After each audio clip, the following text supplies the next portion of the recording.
We need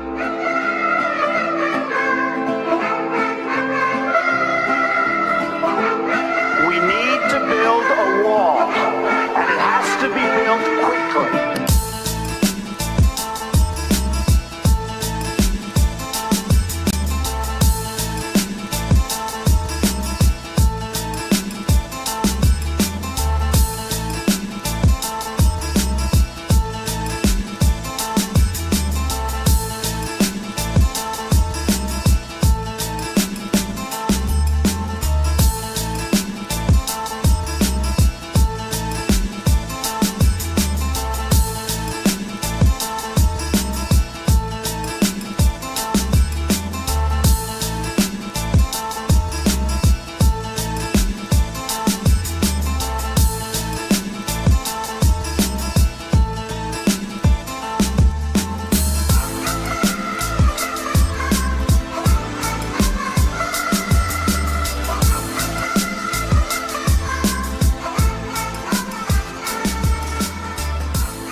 Good morning. It is 9:07 on Super Talk 99.7 WTN. My name is Chris Hand. Hey, how are you? Show's brought to you by Better Water LLC. Water filtration systems, water softeners. You get those at betterwater.com. I'm so excited to have Mason Fleming back producing today and Joan Jones in the newsroom. And I want you guys to know all of the nice things I said about Sam and Louie yesterday and the mean things I said about you guys. That was just to make them feel good. It wasn't real. I had to help them out a little bit. They both need a little confidence boost. You had to ham it up a little bit? I had to. Yeah, I heard your slander on my lightning reaction. Well, that one's the only thing I think is true. That was factual. Every day in the lightning round, Mason is always a bit late on the lightning. Listen, lightning's a little quicker harsh than me. there, Chris, don't you think? I'm just being fair. Yeah. Joan, how was the wedding? Oh, the wedding was awesome. It was beautiful. Lots of tears. Happy tears, of course. Yeah. Yeah. It was really beautiful. I'm glad you're back. Glad you had a great time, and congratulations to your wonderful daughter. That's amazing. Hopefully she only does it once. Yes, that is the hope. Fingers crossed. Yeah. That was my joke on my wedding day. And by the time I got to like the 15th time saying it, my wife was like, "Okay, that's enough. Like, we have to put this joke away." I'm going to smack you. Yeah. It won't be once. It'll be the this first joke fight keeps of the up. marriage. Yep. Well, welcome back, Joan. Welcome back, Mason. We got a lot to get to today. There's going to be a lot of moving parts on the show. We have a press conference with Jeffrey Epstein victims speaking out, which I'm not exactly sure what time that is, but we're going to keep our ears to the ground. And should that start to happen, we're going to go to it, man. Like, let's go to it. We also have President Trump meeting with the new president of Poland. And I've been dubbed on the super text line the king of pronunciation. So here's a good one for you. The new president of Poland, Karol Nawrocki. Nawrocki.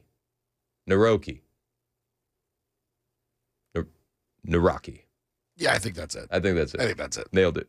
He's going to be at the White House today. And we also have J.D. Vance traveling to Minneapolis to pay respects to the victims of the shooting at the Annunciation Catholic Church, along with Usha Vance. So we're going to be keeping our eyes on that. I'm sure there's going to be a lot of opportunities for questions from the press and the media on both of those visits with President Trump and the president of Poland, and with Vice President Vance going to Minneapolis. And then, again, that Epstein presser is something that we're going to be paying attention to. Epstein was big news last night. They dropped 33,000 documents, and everybody was very, very excited about it until you got to the actual documents. And when you get to the documents, you find out that each file is one single page. They're all image files. All of them. No PDFs. It makes it increasingly difficult to go through all of them. Now, granted, the weaponized autists on the internet are doing their due diligence, and we'll stand by and stand down and wait for any new information that comes out of those. At first glance, a lot of the chatter online is that it's a lot of the same, and that we're not seeing anything new out of the majority of these documents. Other people will point to that and say there's no way that you could have gotten through the 33,000 documents yet. You're shilling and you're covering up exactly what's happening and trying to deflate the balloon, if you will. But it's very difficult for the public to review. I had not had any time. We had baseball last night. I'll be honest with you. That took precedent over digging through 33,000 Epstein documents because we got the win, too. So I made the right choice. Nice. Let's go. And did I tell you I got myself in trouble? What'd you do? So, and this is aside from the news, but I had to get my son catcher's gear. He said, I want to play catcher. Oh, yeah? So I was like, okay, I'll get you catcher's gear. Yeah. Catcher's gear is really expensive. Just a little bit. So I did something. I decided that I'd ask for forgiveness from the wife instead of permission. Yeah. That's a risk. It's definitely a risk. That's a risk. It's a risk. And so I spent $400 on catcher pads. Whoa. And she said, it doesn't look like he has any room to grow in these. Yeah. And I said, well, they got to fit. They got to fit snug. Got to be able to move. They got to be able to move. All was forgiven last night though when he played catcher. He got an inning of catcher. I sent a pic to the wife. I said, look how happy he looks. That's cool. It's like, all right, I'm not mad anymore. So that's what I was doing last night. I'm doing it again tonight. We got another baseball game tonight. Huge. Let's go. It's baseball season. All the politics and all the news stuff, like I really do find it entertaining. I really do find it interesting. But it's also secondary to what's really happening in your life and what's important with family. So anyway, I say all that to say this. We're going to have a press conference today. There's going to be Epstein victims at the press conference. Apparently, the victims had a sit down with James Comer and other House lawmakers, and it was a bit of a doozy. A lot of lawmakers leaving this meeting in tears. Nancy Mace being one of them. New York Post has the story. House lawmakers learned additional names of persons of interest who could provide further information about Jeffrey Epstein during an hours-long meeting with 6 of the deceased sex traffickers' victims. On Tuesday, Rep. James Comer revealed the powerful chairman of the House Oversight Committee emerged from the over 2-hour closed-door meeting with Epstein victims and said he and other lawmakers had learned some additional names today. An oversight rep clarified the additional names were persons of interest who possess information about the dead pedophile or any alleged co-conspirators. Some of the ladies have shared these stories publicly before, but at least 2 of the women had never told their stories before, one for the very first time in the room. So there was a lot of tears in the room, explained House Speaker Mike Johnson after that meeting. There was outrage. It was both. I would describe it as heartbreaking and infuriating that justice has been delayed so long. This was a 2.5-hour discussion. Comer also said it was just bipartisan as anything I've seen in the 9 years since I've been here. The DOJ and the FBI already determined in July that there was no evidence in the government's possession that could predicate charging third parties. That was met with a collective eye roll from everybody, all of us. Oh, sounds a bit suspicious. They also said that they didn't have any information on who had been blackmailed by the sex offender with similar crimes. No incriminating client list related to the Epstein cases emerged, despite him having victimized more than 1,000 people, according to the July 6 DOJ FBI memo. Some of the women in that room began to be groomed by Epstein and his accomplice, Ghislaine Maxwell, and the others 30 years ago, explained Mike Johnson. Some of them began civil litigation against Epstein and the Epstein evils and everything associated with it 20 years ago, the House Speaker added. This has gone on for a long, long time, and they shared their stories. These brave women, Epstein and his accomplices, stole their innocence, stole their very lives in some cases, stole their hopes, dreams, aspirations, and ruined them in so many ways. But they came forward courageously to share their thoughts in hopes the House Oversight Committee and the House itself that we would do this in a bipartisan fashion to seek those answers, and we will. Though he has opposed the discharge petition brought by Reps Ro Khanna and Thomas Massie to release the so-called Epstein files, Johnson agreed to advance a vote on furthering the Oversight Committee's inquiry into the notorious sex criminal later this week. We're going to do everything we can, Comer told reporters on Tuesday, to give the American public transparency they seek, as well as provide the accountability in memory of the victims who have already passed away, as well as those who were in that room and many others who haven't come forward. The oversight panel has received 34,000 pages of documents from the DOJ in response to the records request earlier this year. I believe that those are the same documents that were released last night. And again, it's damn near impossible to go through all of them in the amount of time that we've had our hands on them. It's just impossible. Comer also issued subpoenas for a dozen former federal officials to testify about the Epstein case, including Bill Clinton, Hillary Clinton, 6 attorney generals and FBI directors, James Comey and Robert Mueller. We know Mueller is not going to be able to do it. He has Parkinson's disease. He's had that diagnosis for a while, and he's currently living in a mental health facility. Former AGs Jeff Sessions and Alberto Gonzales have agreed to submit statements rather than appear for depositions.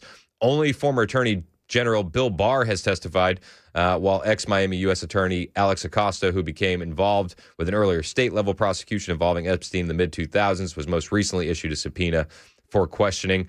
Acosta helped secure a federal non-prosecution agreement as part of that 2008 case involving Palm Beach County's state attorneys Brian Krischer that forced Epstein to plead guilty to 2 crimes, including soliciting a minor and register as a sex offender.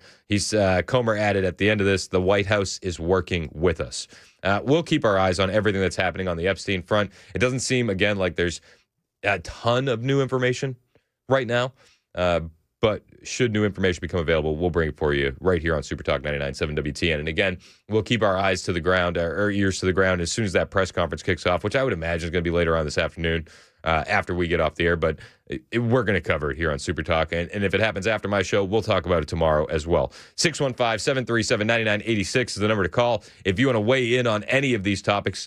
Again, we have President Trump meeting with the new president of Poland today, Karol Nawrocki at the White House, J.D. Vance traveling to Minneapolis to pay respects for the victims of the shooting at Annunciation Church with Usha Vance, and we have an Epstein victims press conference, all happening today. A lot of moving parts, a lot of things to keep your eyes on. We'll have all the latest for you here all day long. Last night, we had the big military parade. Did you see the big Ruski China military parade? Yeah, I saw it. President Trump saw it. And President Trump dropped a heck of a message on Truth Social to all of those individuals, Putin, Xi, Kim Jong-un, if you will. He sent a message to all of them. If you're watching on YouTube, you'll see it on your screen. But I'll read it for you if you're on the FM dial, you're on the TuneIn app, you're on iHeartRadio. I got the statement for you right here. The big question to be answered is whether or not President Xi of China will mention the massive amount of support and blood that the United States of America gave to China in order to help secure its freedom from a very unfriendly foreign invader. Many Americans died in China's quest for victory and glory. I hope that they are rightfully honored and remembered for their bravery and sacrifice. May President Xi and the wonderful people of China have a great and lasting day of celebration. Please give my warmest regards to Vladimir Putin and Kim Jong-un as you conspire against the United States of America. President Donald J. Trump. Heck of a post. The last line caught everybody's attention. As you conspire against the United States of America. They're all making contingency plans against America. India's in there. They're making contingency plans against the tariffs. But I love what President Trump's doing. He's not putting his head in the sand. He's not ignoring it. He's attacking it head on, and he's doing it from a position of strength. I'm here for it. We'll see what comes out of it. Yesterday, the funniest headline that could have ever popped up in the history of headlines was fantastic. Did you see this on Politico's website? Politico actually ran a headline, okay? And I'll put it on the screen for you, just in case you're watching on YouTube or Rumble. The headline read, Trump denies he's dead. What? Trump denies he's dead. And we don't believe him. Okay. Yep. The president is very much alive, much to the chagrin of many leftist politicians and leftist voters and the Democrats alike. Tim Walz was out there essentially saying that he was checking his phone every morning, hoping for some good news that the president would turn up dead. The rumors of his demise have been greatly exaggerated. Trump denies that he's dead. Still walking around, still breathing, still making moves. And the big move yesterday was Space Force from Colorado to Alabama. Now the left will cry, this is political in nature, and I would just point out the move originally when they took it away from Alabama and brought it to Colorado was political in nature. But we'll bring you the latest from that huge announcement inside the Oval Office yesterday where Donald Trump was asked, "Sir, are you dead?" To which he replied, "No. No, I am not." All that and more on the way. A lot to get to. You can watch us on YouTube and Rumble. Hit the like button. Hit subscribe. You can listen to us on iHeartRadio, TuneIn, or the FM dial. And while we're in the commercial break, find me on a myriad of social media platforms: TikTok, Twitter, True Social, Instagram, YouTube, at Chris Hand on Air. Hit the follow button. I will follow back. This is Super Talk 99.7 WTN.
We are waiting on a press conference over the release of Jeffrey Epstein files from the House Oversight Committee, and a government shutdown is looming. We'll tell you the one issue that shows that things may not go very well on this in Congress. That and more coming up here at 9:30 on Super Talk 99.7 WTN. That's Joan Jones in the newsroom, 926, Super Talk 99.7 WTN. I'm Chris Hand. Show's brought to you by Better Water LLC, water filtration systems, water softeners, betterwater.com. So we got the big announcement yesterday. There was a lot of rumors. What's it going to be? Are we going to get the Department of Defense named the Department of War again? No, it wasn't that. But it was still pretty cool. Trump officially directing the Space Force headquarters to be stationed in Huntsville, Alabama. Rocket City, as it's known. Rocket City. Home of the Trash Pandas, by the way. Did you know that? I did not know that. That's their minor league team. That's their what? Their minor league baseball team. Oh, interesting. Home of the Trash Pandas. I thought they were just infested. No. They're getting a Space Force. It's a very important day and an important announcement with great friends of mine. I think I can say this group is every one of them. I rate a 10. I can't always say that, even if they're Republicans, and these are Republicans, great Republicans. I want to thank you all for being here for this important announcement, 7 years in the making. As you know, this has been going on for a long period of time, and I am thrilled to report that the U.S. Space Command headquarters will move to the beautiful locale of a place called Huntsville, Alabama. And the crowd went crazy. It's bananas. 30,000 jobs being brought to the area. It was originally going to be in Huntsville. The Biden administration moved it to Colorado for political reasons. And now they're going to accuse the Trump administration of moving it back to Huntsville for political reasons. Okay, maybe. Except, when they did the research on where should we put the Space Force, the number one option was always Huntsville, Alabama. So there's that. Remember when they laughed at Donald Trump for creating Space Force? Remember when they thought that he was just, what a nut. What an insane person. You know that it's actually the most important branch of the military that we currently have? Got to win the war in space. You got to win the war in space. President Trump, on why he wanted to get it out of Colorado, he said, well, it's got to do with mail-in ballots. In my first term, I created a thing called Space Force, so important. We were losing the race in space very badly to China and to Russia, and now we're far and away number one in space, and reestablished Space Com with a mission to protect American space assets and detect any threat to our homeland. We initially selected Huntsville for the Spacecom headquarters, yet those plans were wrongfully obstructed by the Biden administration. And as you know, they moved them to a different locale. And today we're moving forward with what we want to do and the place that we want to have this. And this will be there for hopefully hundreds of years. That's where it's going to be. I will say I want to thank Colorado. The problem I have with Colorado, one of the big problems, they do mail-in voting. They went to all mail-in voting. So they have automatically crooked elections. And we can't have that. When a state is for mail-in voting, that means they want dishonest elections, because that's what that means. So that played a big factor also. Mail-in voting played a big factor. I do think, I think part of that is just throwing jabs, to be perfectly honest with you. I have a hard time believing that one of the main reasons why they relocated Space Force back to Huntsville, Alabama, was because of Colorado's mail-in voting. Did it play a part? Maybe. Did he take a little bit of glee, knowing that he was removing something from a blue state like Colorado? Probably, possibly. But I have a hard time believing that was the main reason. We heard from a lot of other people. We had Secretary of Defense Pete Hegseth talking about why they're moving it. We had Tommy Tuberville, the senator from Alabama, talking about how great this move is. And we have the Vice President of the United States, J.D. Vance, weighing in as well. I'll bring you all those comments, plus a huge Q&A portion of this press conference where, again, Donald Trump confirmed he's not dead. And he also dropped a piece of news about what happened to a boat headed our way from Venezuela. We'll talk about all that and more on the way. 9:31, Super Talk, 99.7 WTN.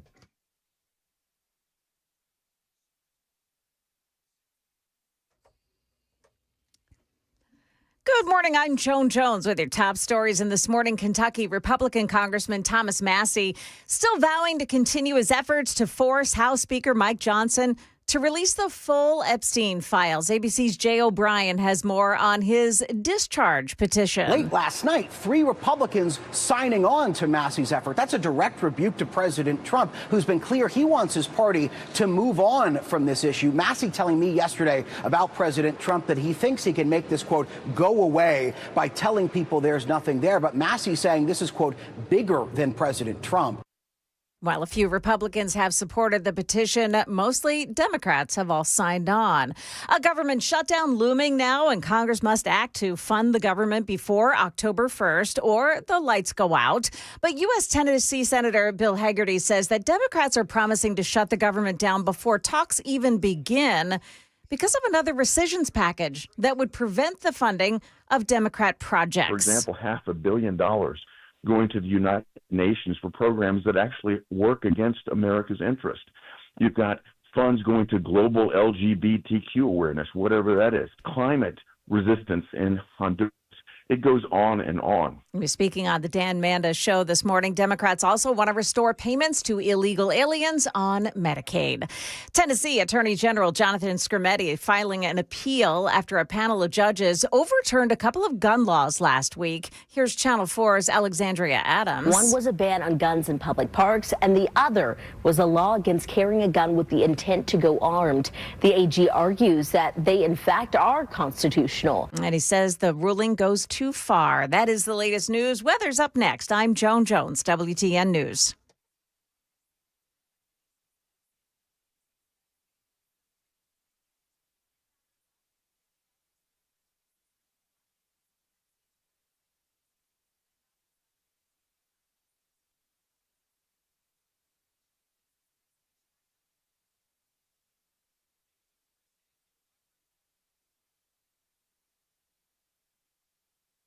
This is massive. This is Armenia and Azerbaijan. This is nearly 4 decades of fighting in the region. Both leaders of each nation are coming here to the White House. For more than 35 years, Armenia and Azerbaijan have fought a bitter conflict that resulted in tremendous suffering for both nations. They suffered gravely for so many years.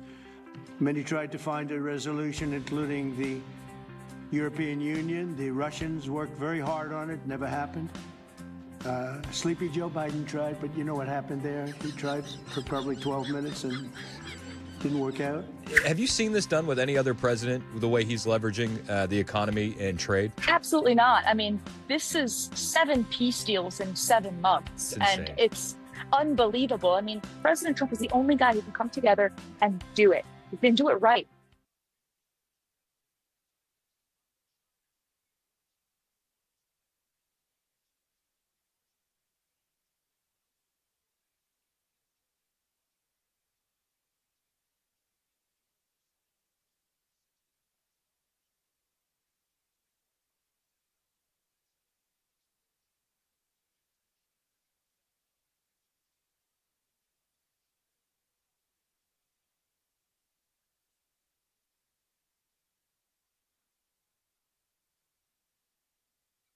Weather can change in an instant, and you need to be prepared for any outcome. That's why Generator Supercenter of Nashville will help keep your family safe and connected. We make buying a backup generator simple and easy, with financing options available, free in-home estimate, turnkey installations, no worry warranty, and most importantly, the monitoring and service of your fully installed generator. Come see us at our location in Nashville or visit us online. Generator Supercenter of Nashville. We serve all Middle Tennessee.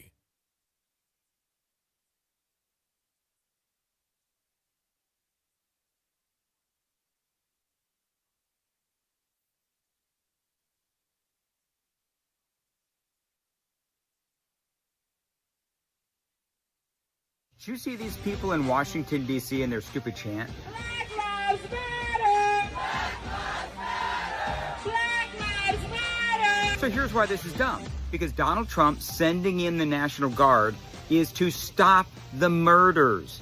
Donald Trump is actually saving lives. Over the last 2.5 years, they have had 561 black people murdered in Washington, D.C. Donald Trump is sending in the National Guard to stop the crime. So Donald Trump is actually saving black lives.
Good.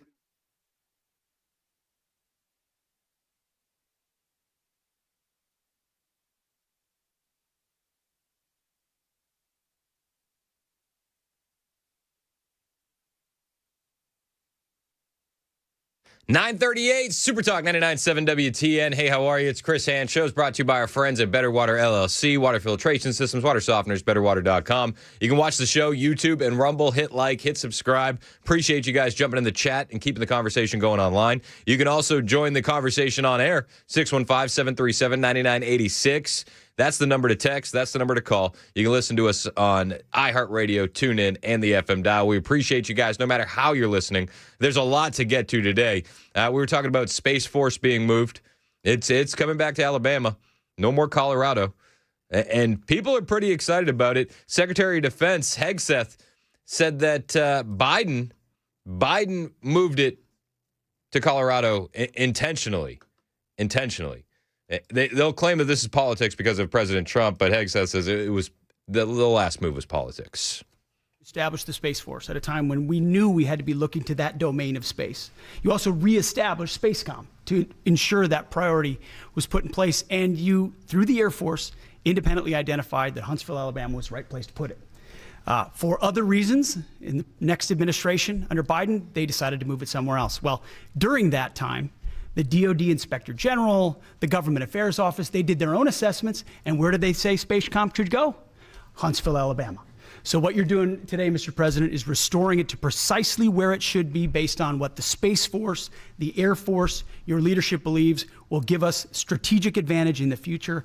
That is Huntsville, Alabama. We are way ahead in space. That's what we need. You do it for the strategic advantage. If the strategic advantage is that much greater in Huntsville, Alabama, it should have never been moved in the first place. Hegseth saying, well, Biden did it for, well, other reasons. Tommy Tuberville said this is going to save a lot of money, close to $500 million if you're keeping score at home. Thank you, Mr. President. This is a great day for our country, not just for our state of Alabama. We need help in our military. We need to catch up. And as Secretary Hegseth said, we're not behind in space, but we know where we're at, and we need to expound on that. Now, this move will save the taxpayers $480 million. $480 million from going from Colorado to Alabama? What else can we move? What else can we do? It's not going to cost more. It's going to cut $480 million. We have the plans intact. It'll be behind a secure wall in Huntsville, Alabama, at Redstone Arsenal. We have 40,000 people there. We have the FBI there. We have missile defense there. We have NASA, Blue Origin, and SpaceX. It is the perfect place for Space Command. I would tell you today, and I've spoke with the president for the last 3 or 4 years about this. If I thought it needed to go somewhere else because I understand the security of our country, I'd be for that. But the best place for Space Command is Huntsville, Alabama, because what we have and what it means to this country is going to be so important. So thank you, Mr. President, for this, and we look forward to building a huge Space Command and having the Donald J. Trump Space Command Center in Huntsville, Alabama. That'll make some lefties mad. Let's name it after Trump after it's all said and done as well. That'll make some people upset. J.D. Vance was also there. I mean, everybody was there. Senator Katie Britt, Senator Tommy Tuberville, Hegseth, Vance. Vance said that the infrastructure battle that we're seeing, it's going to be in space. And this is something that we need to win as a nation. Vance couldn't be more on point with these comments. J.D. Vance yesterday at this big announcement. Entire infrastructure of the battle in the 21st century will be in space. So it was a visionary move in the first administration for the president to set up Space Force, and I think an equally visionary move to make sure that Space Force is right where it should be in Huntsville, Alabama. Thank you, sir. Now that we got the boring stuff out of the way, because let's be honest, I mean, it's like watching paint dry, some of these announcements, and I like this stuff. Like, I secretly love this kind of stuff, and it's still boring to me. Like, got it. You had a big press conference. Probably could have been a press release. Cool. Thank you. Appreciate it. I do appreciate it. But then we got to the questions. And then this is where the real news starts rolling out of, okay? The first question that we saw was just a huge announcement from the president on what transpired as the United States military shot out a drug-carrying boat within the last few minutes of this press conference. So they're at the press conference. He's like, oh, yeah, it was like 6 minutes ago. We took out a drug boat coming from Venezuela. You can't make this stuff up. This is the kind of stuff that we knew what the press conference was going to be about. You couldn't have guessed this in a million years that this was coming. This is classic Donald Trump. We didn't get this kind of excitement at a Biden presser. The best we got was that he was going to gaff a name or shake hands with a dead person. It was the entertainment value was high. Make no mistake about it. But we didn't get news like this. Come out, and when you leave the room, you'll see that we just, over the last few minutes, literally shot out a boat, a drug-carrying boat, a lot of drugs in that boat. And you'll be seeing that, and you'll be reading about that. It just happened moments ago, and our great general, head of the Joint Chiefs of Staff, who's been so incredible, including what took place in Iran, knocking out potential nuclear power for a long time to come. I think within a month they would have had it if we didn't do what we did. But he gave us a little bit of a briefing, and you'll see. And there's more where that came from. There's more where that came from. And boy, did we learn very, very quickly what happened. Video of the strike popping up on social media. And you watch this boat just cruising along. Not a care in the world. It's a quiet night. But this drone's just tracking it, man. Tracking it. And then, boom. The entire thing blows up. If you're watching on the stream, you can see that video in its entirety. We'll leave it up as we go through the New York Post article in case you want to join us on YouTube or Rumble. President Trump sharing this dramatic footage of the U.S. military obliterating a boat carrying drugs and Tren de Aragua gangbangers off the coast of Venezuela on Tuesday. Hell of a message to send. And if you want to get the American support behind military activity, this is how you do it. I've said it for so long. You want to get me behind a war? Let's go after the narcos. Let's go after the cartels. Let's go after the people that are pumping drugs in this country, killing hundreds of thousands of Americans a year. That's what the Trump administration just did. What a message to send. You got to think, these narcos and these gangbangers, these designated terrorists by the Trump administration, they're going to be thinking, second-guessing these operations in the future. It's not smooth sailing, no pun intended. The video showed the small boat being blown out of international waters, exploding into flames after it was struck by a single missile, killing all on board. Trump said the boat was occupied by 11 Tren de Aragua narco-terrorists and was en route to the U.S. when it was blown to smithereens. Again, if you're watching the video on YouTube, it's a wild sight.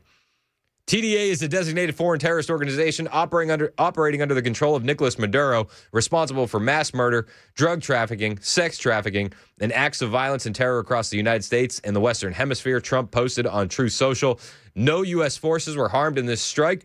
Please let this serve as a notice to anybody even thinking about bringing drugs into the United States of America. Beware. This is what deterrence looks like. This is it on full display. This is the first known attack on a cartel since Trump authorized the military to carry out such operations earlier this year. This is just the first. There's going to be more like this. The region is a major exporter of cocaine, but initial statements did not reveal the type of drug or drugs that the boat was smuggling. Trump in late August deployed 3 guided missile destroyers and about 4,000 Marines to the Venezuelan coast, prompting Maduro, the country's authoritarian left-wing leader, to mobilize millions of militia members and claim an invasion was imminent. The Trump administration has branded the Cuba-aligned strongman in power since 2013 as a drug cartel leader and fugitive from justice. The U.S. government earlier in August offered a $50 million reward for information leading to his arrest. We talked about that when they made that, and I thought it was just kind of silly because given the intelligence capabilities of the United States of America, they know exactly where he is. If you wanted to take him out, they could. They absolutely could. On Monday, Maduro accused the U.S. of seeking regime change in his country amid a naval buildup in the Caribbean. They are seeking regime change through military threat, Maduro told journalists, officials, and uniformed military brass in Caracas, echoing comments last week by his government's representative at the United Nations. Venezuela is confronting the biggest threat that has been seen on our continent in the last 100 years, Maduro said. A situation like this has never been seen. Maduro said Venezuela was super prepared, not just prepared, super prepared, and would not bow to threats from the U.S. Maduro's reign of terror is ending, a source close to the administration told the Post Tuesday in response to the strike, and President Trump's historic mission to secure the Western Hemisphere is just getting started. I mean, that's how they kicked off the Q&A portion of yesterday's announcement. Wild. Absolutely wild. Marco Rubio was asked about the cartels and that bombing, and he gave a statement in response saying, well, these guys are in for a rude awakening because we're going on offense against the cartels. This was Marco Rubio yesterday. The president is going to be on offense against drug cartels and drug trafficking in the United States. It destabilizes not just the country, but the entire Caribbean basin. These particular drugs were probably headed to Trinidad or some other country in the Caribbean, at which point they just contribute to the instability these countries are facing. So the president's been very clear that he's going to use the full power of America and the full might of the United States to take on and eradicate these drug cartels, no matter where they're operating from and no matter how long they've been able to act with impunity. Those days are over. Those days are over. No matter how long you've been operating with impunity, it ends now. It ends now. I guarantee you there's a guy out there in Venezuela, and he's loading up the drug boat. He's like, oh, I don't know, man. I got a little bit of a bellyache. Maybe you guys should go on without me. They're all going to be second-guessing these operations, and that's a huge win for America. Shout out to Donald Trump for the decisive action and the military for enabling his military to complete such decisive actions out there. That's what we need. That's what we need. Yet, over the weekend, the dominant storyline was that President Trump was dead. This also came up during the Q&A portion of the Space Force going to Alabama announcement. Peter Doocy, who is lovingly referred to as the best Doocy on Super Talk 99.7 WTN because of how the elder statesman of the Doocy clan just absolutely thumbed his nose at Dan Mandis in Nashville's Morning News. We haven't forgotten, and we never will. So Best Doocy has a question for President Trump. Are you alive? How did you find out over the weekend that you were dead? You see that? No. People didn't see you for a couple days. 1.3 million user engagements as of Saturday morning about your demise. Really? I didn't see that. You know, I have heard, it's sort of crazy, but last week I did numerous news conferences, all successful. They went very well, like this is going very well. And then I didn't do any for 2 days, and they said, there must be something wrong with him. Biden wouldn't do them for months. You wouldn't see him. And nobody ever said there was ever anything wrong with him, and we know he wasn't in the greatest of shape. No, I heard that. I get reports. Now, you knew I did an interview that lasted for about an hour and a half with somebody, and everybody saw that was on one of your competitors. I did numerous shows and also did a number of truths, long truths, I think pretty poignant truths. No, I was very active over the weekend. They also knew I went out to visit some people at the club that I own pretty nearby on the Potomac River. And no, I've been very active actually over the weekend. I didn't hear that one. That's pretty serious stuff. Yeah, and Trump denying that he's dead. That's the headline that Politico chose to run yesterday after these statements. Now, a lot of leftists really wish that he did die. It's crazy as it sounds. They do. They wish that he died. In fact, Tim Walz was doing rallies, and he was like, every morning I'm looking at my phone hoping for some good news, alluding to the fact that he would get a news alert that President Trump had passed away. Scott Jennings wasn't happy about it, and he actually called him a piece of shh on CNN. If you're watching us on YouTube or Rumble, I'm going to play that clip in its entirety, unedited during the commercial break. Join us over there if you're not. Hit like and subscribe if you are. It's 9:52. This is Super Talk 99.7 WTN.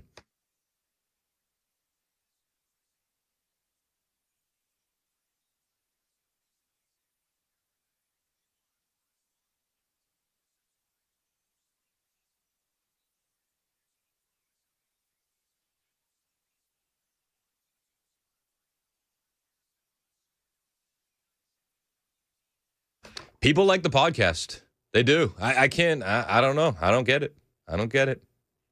But there's a new episode up now if you want to find it on the YouTube page. Hit like and subscribe. Hey, what's up? It's Chris Hand here for my friends at the Glock store. And you know, I'm a big 2A guy. Love the Second Amendment. But you gotta be ready to do what's right. I don't just own guns, I carry them. But owning and carrying isn't enough. You have to train. That's a key aspect of owning a firearm. And real training isn't just standing in a lane, punching paper targets over and over and over. You can do that 5,000 times and never actually be ready to use your firearm in a real-life situation. That's where the Glock store comes in. Their Shoot 270 indoor ranges are next level. Real training rooms, not lanes. You'll work with professional instructors, run drills on multiple targets, practice drawing from concealment until it becomes second nature. Owning a gun is a right, but knowing how to use it under pressure, that's a responsibility. Glock Store is going to make it simple for you. Go to shoot270.com to book your appointment today, and that's it. You're ready to train. Shoot270.com. Book your training session today. The Shoot 270 indoor range is only at the Glock Store, minutes from the airport, worth the drive from anywhere.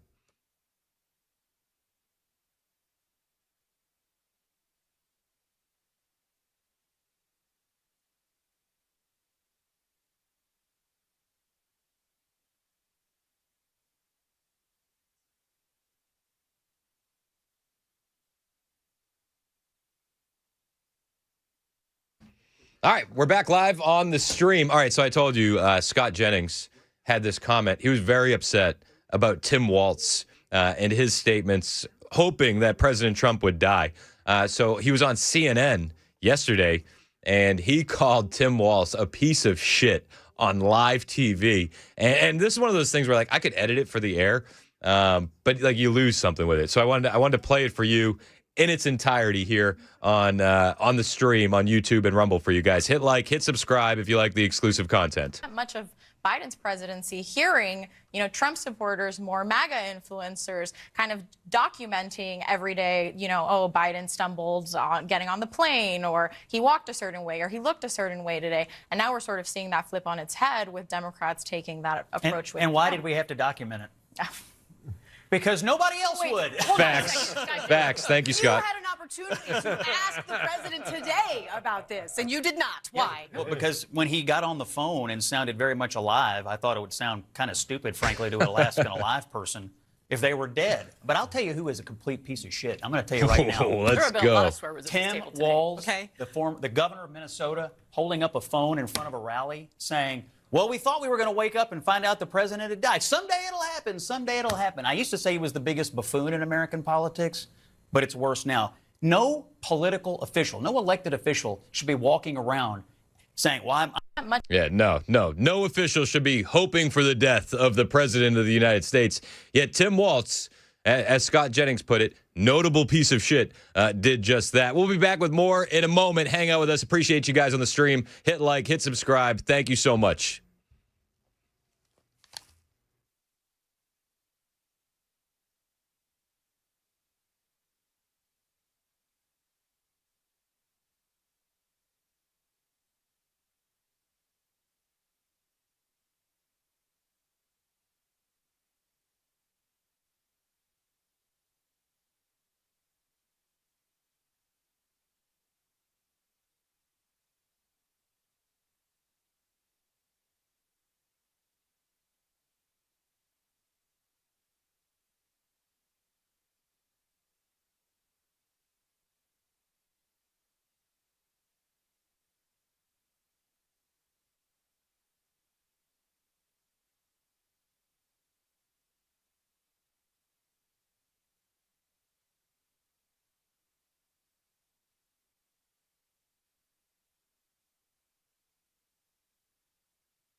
So we got Gavin Newsom out here doing his absolute best to try and intimidate MAGA. I'm sorry. I know some people's sensibilities.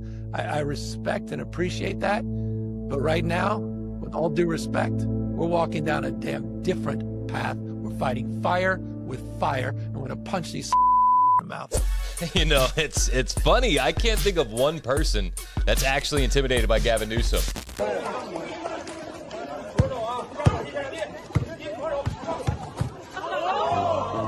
Okay. I stand corrected. That Chinese kid looked pretty intimidated.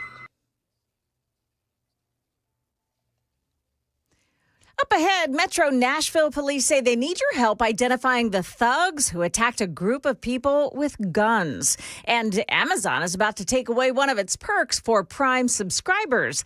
That and more coming up here at 10 o'clock on Super Talk 99.7 WTN. The thugs with guns story on the pedestrian bridge is insane. It really is. Yeah, we're becoming Memphis. Anybody else And notice quickly, that? Anybody else see that? Yeah. I'm not going down there. Are you guys hanging out down on Broadway late night? I mean, do we get a pyramid out of this situation? Like, if we're going towards Memphis style. It's crazy, dude. Just want to know if we get a pyramid. The whole thing's crazy. Hey, I was monitoring the YouTube chat while we were in the break. I played some content on the YouTube chat.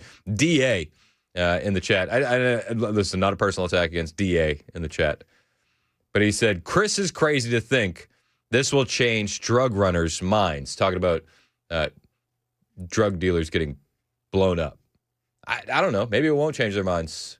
You know, the shot across the bow that we saw yesterday as Donald Trump's military takes out a narco-terrorist Tren de Aragua boat and the 11 inhabitants inside. But I'm not a drug terrorist, right? So maybe my thinking's a little bit warped. But for me, being blown into a million tiny little pieces is a bit of a deterrent. Yeah, it's a little sketch, a little scary. You know what I mean? I prefer not to be blown up. Becomes a big risk. More than it already is. I'm sure all 11 members of Tren de Aragua are going to recover from what happened yesterday. Yeah, they'll make a speedy recovery. It's like a day in the hospital. Yeah, they'll be all right. Most. They'll put them back together, do the Humpty Dumpty thing. They'll be all right. They'll be all right. All the king's horses and all the king's men. We got a Jeffrey Epstein press conference happening right now with the victims of Jeffrey Epstein. We're going to join that press conference live after the headlines with Joan Jones on the way. We have victims and survivors speaking out. We had a 33,000-page document dump last night on Epstein stuff. Very difficult to comb through. Each file in this release is one single page. So there's 33,000 individual files that you have to download and sift through. Not a lot of new information coming out of those files just yet. Not to say that there won't be. It's just going to take a long time to sift through. We'll join this press conference with the Epstein victims on the flip side of the newscast with Joan Jones, which starts right now on Super Talk 99.7 WTN.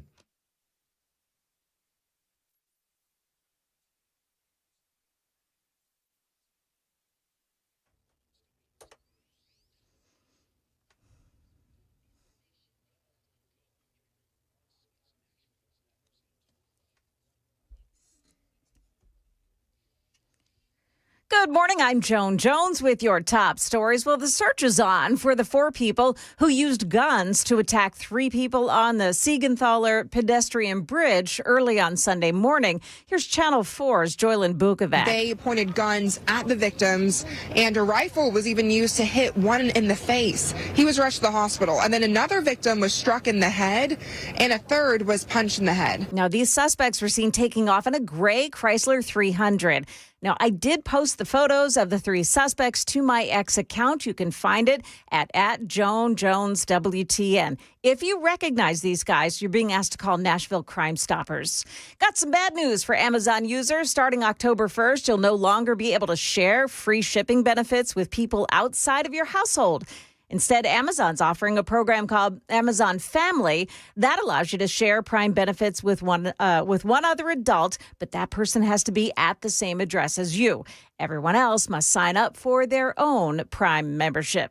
President Trump is taking his fight to use tariffs to the nation's highest court. The president is saying that he is going to ask the Supreme Court as soon as today to overturn a federal appeals court decision that found many of his punishing tariffs were illegal, saying he's going to ask them for an expedited ruling. Trump claims that the U.S. economy will suffer if he's not allowed to impose these tariffs and wage his trade war, but the federal appeals court found that the president greatly overstepped his authorities. That's ABC's Mary Bruce. A recent graduate of the Citadel may be rethinking his trip to Nashville to celebrate. The man's mother posting to Facebook that her son, JP, was at Casa Rosa, Miranda Lambert's bar, when he lost his Citadel ring. JP had recently lost weight. The ring slipped off his finger, Mom said.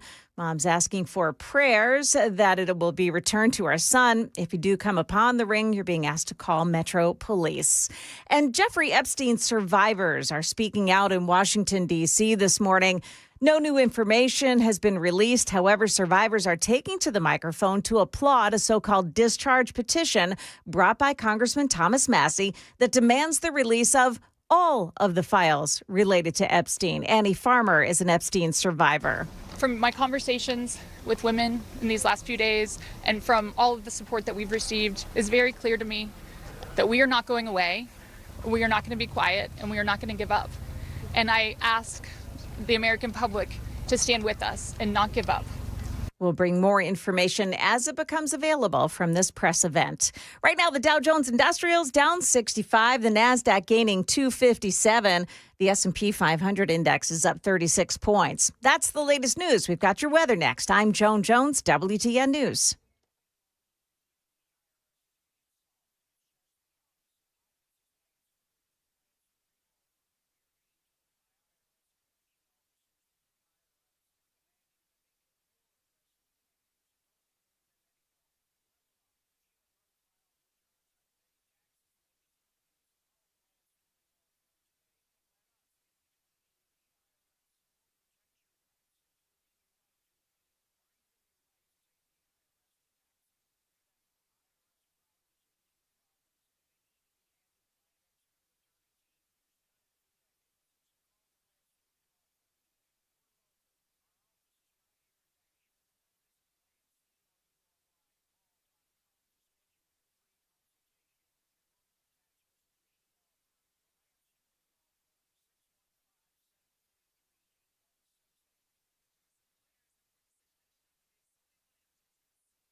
It's 10:06 on Super Talk 99.7 WTN. My name is Chris Hand. The show is brought to you by our friends at Better Water LLC, water filtration systems, water softeners, betterwater.com. You can listen to us anywhere, iHeartRadio, tune in the FM dial. You can watch us, YouTube, Rumble. We're going to be joining this Epstein victims and survivors press conference live here in about 1 minute. But first, I want to play you a clip from this press conference that's already in progress that has been making the rounds. An Epstein victim says, listen, if the government doesn't want to provide a list, well, we, the victims, will compile our own.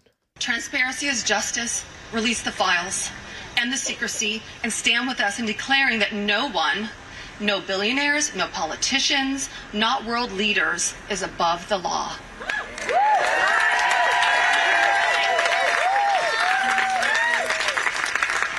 And let me announce now, several of us Epstein survivors have been discussing creating our own list of names. Oh.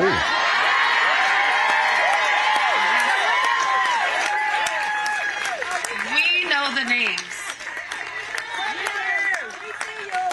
Many of us were abused by them. Now together as survivors, we will confidentially compile the names we all know were regularly in the Epstein world. And it will be done by survivors and for survivors. No one else is involved. Stay tuned for more details on that. I mean, it's certainly interesting. It's certainly interesting. What kind of credibility would you put on that list? That's something I'm interested in. Do we have to believe the victims no matter what? What happens if one of the victims is a deranged leftist who just wants to put Trump's name on the list? I don't know. These are things I'm thinking about. But the press conference is going on live right now. Currently speaking is Virginia Giuffre's brother, Sky Roberts. Virginia Giuffre, one of the most famous Epstein victims who has tragically lost her life. She said that she was not suicidal, then she committed suicide. Make that make sense. We're joining this press conference live as her brother is speaking out. The people of the United States in the eye and tell them why. And then, when you're alone, look yourself in the mirror and ask yourself why. Virginia said it best, and I quote, "I have physical and mental scars that will never heal. I have memories that will never go away. They say time can heal, but this won't.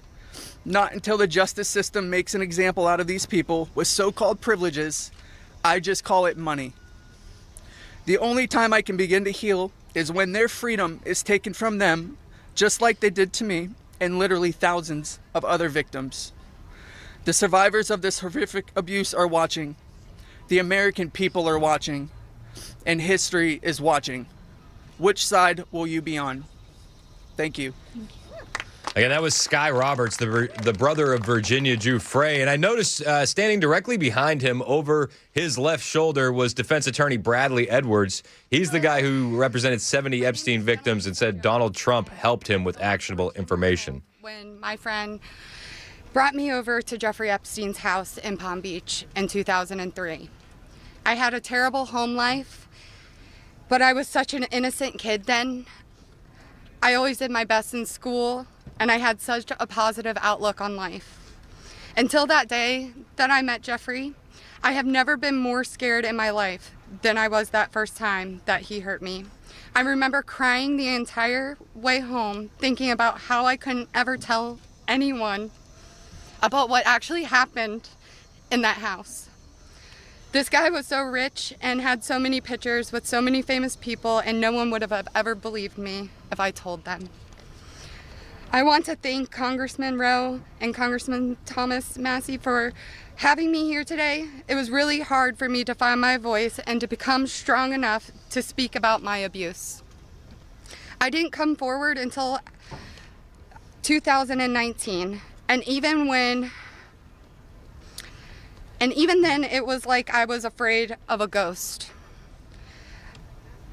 I know that I was just a little kid, but sometimes I still feel like it is my fault that this happened. Being given the opportunity to speak at the United States Capitol building about something that is so important, not just to me and the women before you, but to the entire country. Together, we can finally make a change.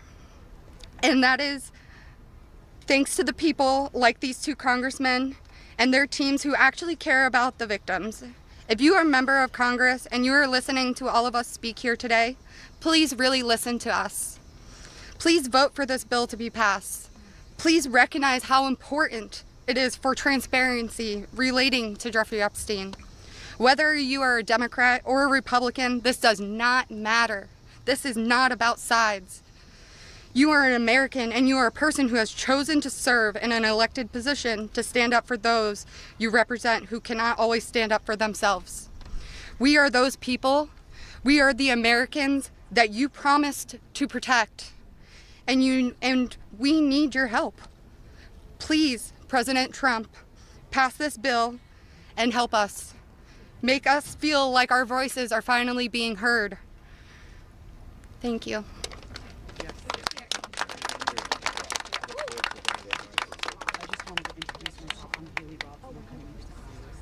Waiting for somebody else to step up to the podium and share their story. We just a lot of the survivors are wearing T-shirts that say "Power to the Survivors." Good afternoon. My name is Haley Robson. I was a 16-year-old high school student athlete who made good grades and had high aspirations for college when I was recruited and asked by a classmate of mine alongside with a 20-year-old male if I wanted to give an old rich guy a massage. But what high school girl would not want to do that? That day changed my life forever. And when I got into the massage room, Jeffrey Epstein undressed and asked me to do things to him. My eyes welled up with tears, and I have never been more scared in my life. When it was over, he paid me $200 and requested in exchange that I bring a girl each time to make another $200. I told him I did not want to do that, and then he gave me an ultimatum. Either you come here and massage me when I call you, or you bring me friends of yours to massage, and I will give you $200 per girl for each time she comes. I felt and hoped to never hear from him again, but he called me every day. He was so wealthy and powerful, and he would not let me go. I felt I had no choice. If I disobeyed him, I knew something bad would happen. So knowing I did not want to be sexually abused, I started to bring him other girls from my high school, and he paid me $200 for bringing them. I just hoped each time it would be the last time.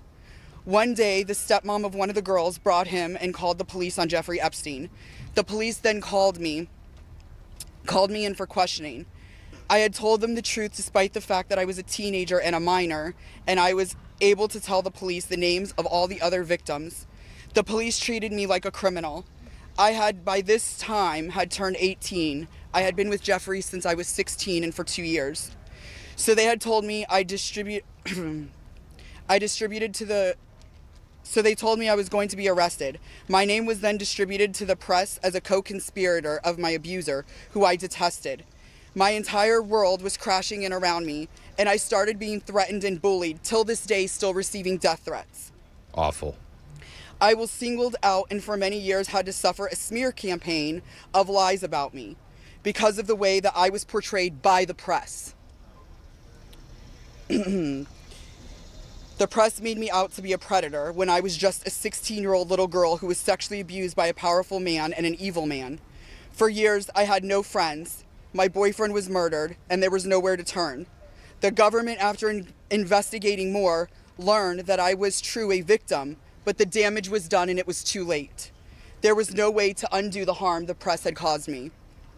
In 2019, I met Brad Edwards and Brittany Henderson. They changed my life and they believed in me and have helped me to finally heal. Healing is a process, and I may never get there.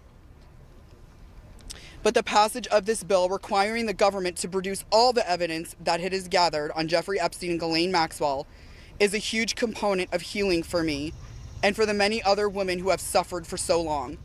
For many reasons. First, we and the rest of the world need answers. Why was he so protected? It's a good question. And why didn't anyone ever care to stop him?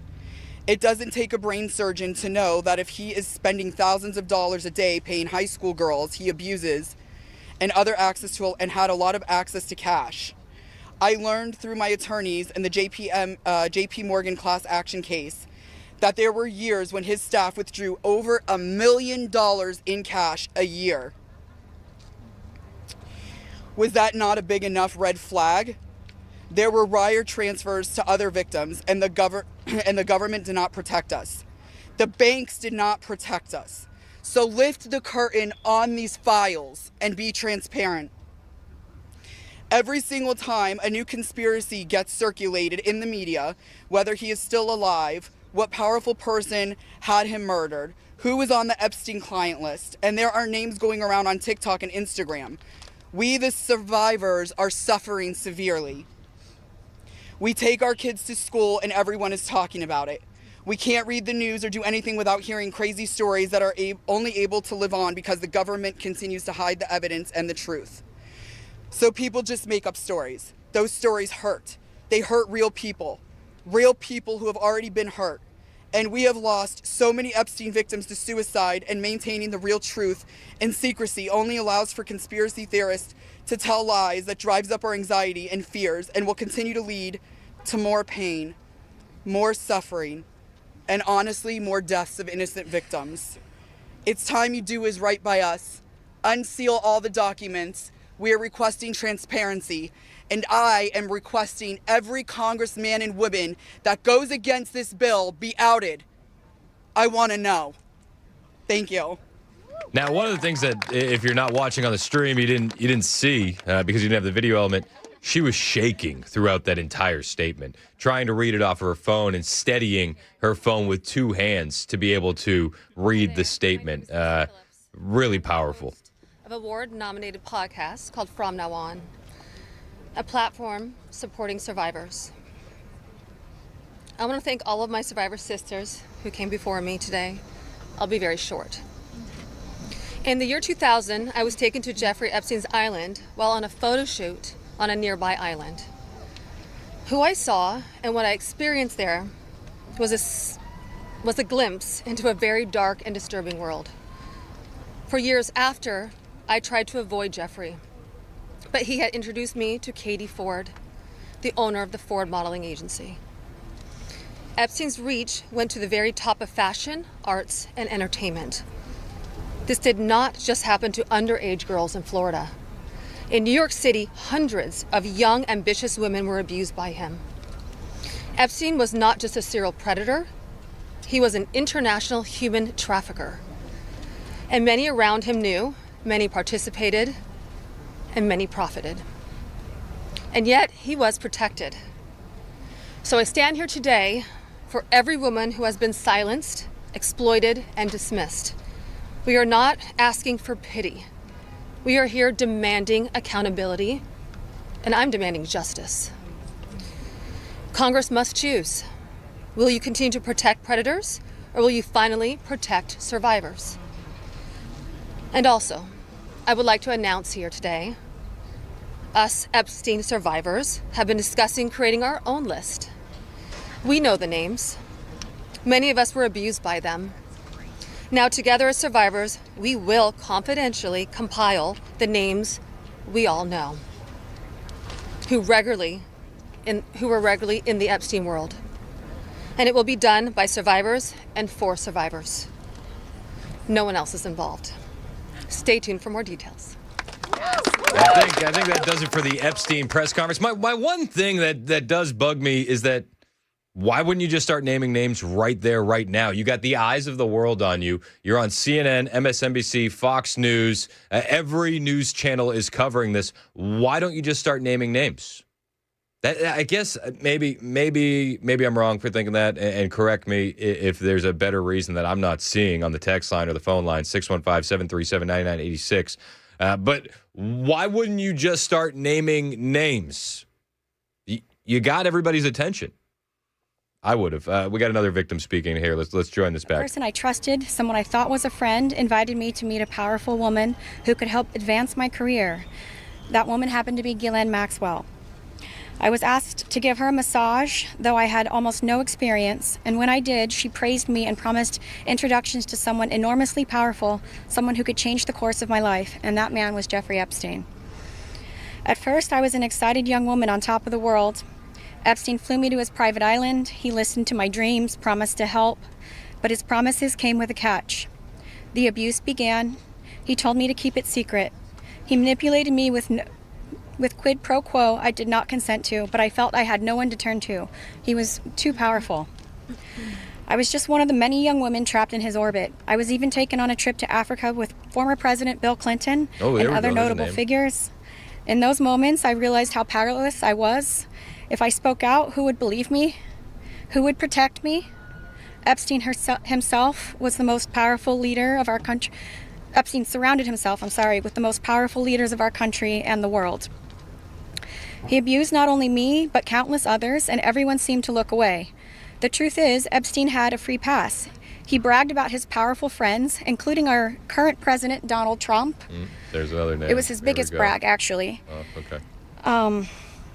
And while what I endured will haunt me forever, I live every day with PTSD. I live as a mother trying to raise my child while distrusting a world that has betrayed me. This kind of trauma never leaves you. It breaks families apart. It shapes the way we see everyone around us. But one thing is certain, unless we learn from this history, monsters like Epstein will rise again. There are files, government files, that hold the truth about Epstein, who he knew, who owed him, who protected him, and why he was allowed to operate for so long without consequence. Why was Maxwell the only one held accountable when so many others played a role? Why does the government hide this information from the public?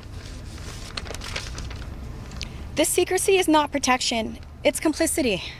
And as long as the truth is buried, justice will remain out of reach. That is why this bill matters. Passing it will, bless you, ensure that the suffering of survivors is not in vain. Passing it will bring accountability, transparency, and prevention. It will help protect the next generation of predators who seek to place themselves above the law through wealth, influence, and connections. This is not just my story. It is about every survivor who carries invisible scars. It's about the weight we live with daily. It is about the families broken and the futures stolen. So I ask you, President Trump and members of Congress, why do we continue to cover up sexual abuse and assault? Who are we covering for? Let the public know the truth. We cannot heal without justice. We cannot protect the future if we refuse to confront the past. Thank you. That was Shante Davies, an Epstein survivor. You heard her throw the jab at President Trump. I think that's one of the things that makes me a little bit nervous when it comes to the victims compiling a list is, do they have a hatred for Donald Trump, and are they going to throw him under the bus? I'm just reminded of E. Jean Carroll and the insanity that followed with that accusation. But wait, listen, man, if evidence becomes available that proves without a shadow of a doubt that Donald Trump was involved, I'll be the first to throw him under the bus. I just haven't seen it yet. And again, one of the main attorneys standing behind Shante Davies while she was throwing that jab at President Trump was Bradley Edwards, who said he was the only guy out of all the celebrities, all the elites that he reached out to about the original Epstein case. Trump was the only guy that reached out and helped him, gave him actionable information. So we'll see where this goes. Definitely going to be paying attention to it. It's 10:25. This is Super Talk 99.7 WTN.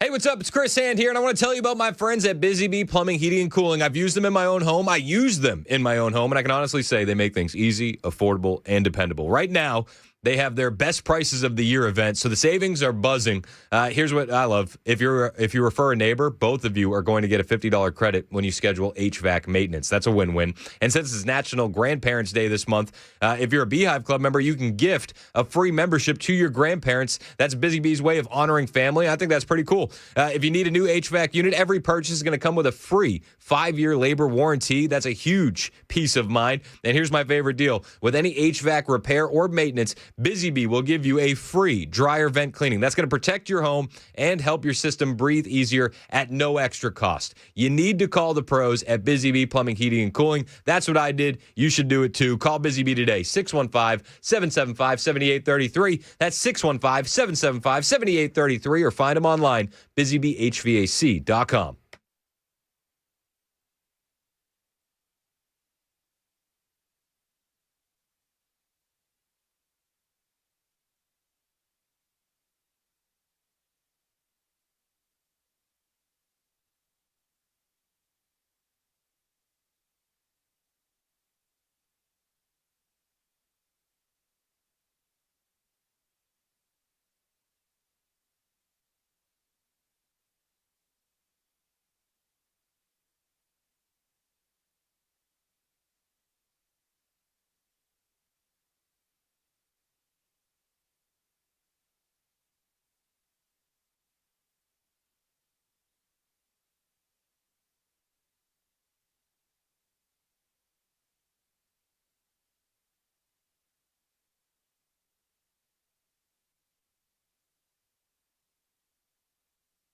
Let's talk about the Democratic frontrunner for mayor of Minneapolis, shall we? His name is Omar Fateh, and he held a big rally in Minneapolis. And I don't know if you can tell by the video, but there's a stunning lack of American flags and a stunning lack of English being spoken at this rally.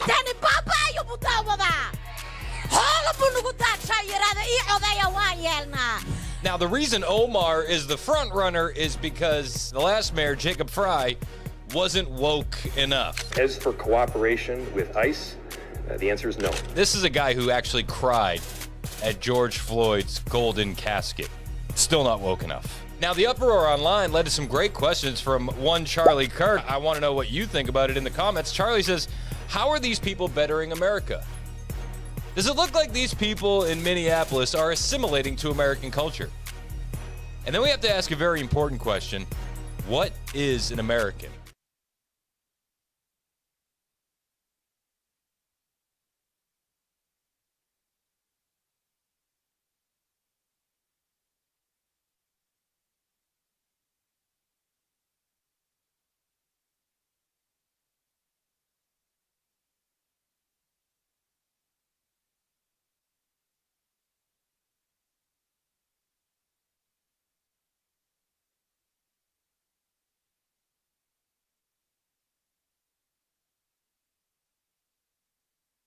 The judicial branch of the government is once again tying the hands of the president.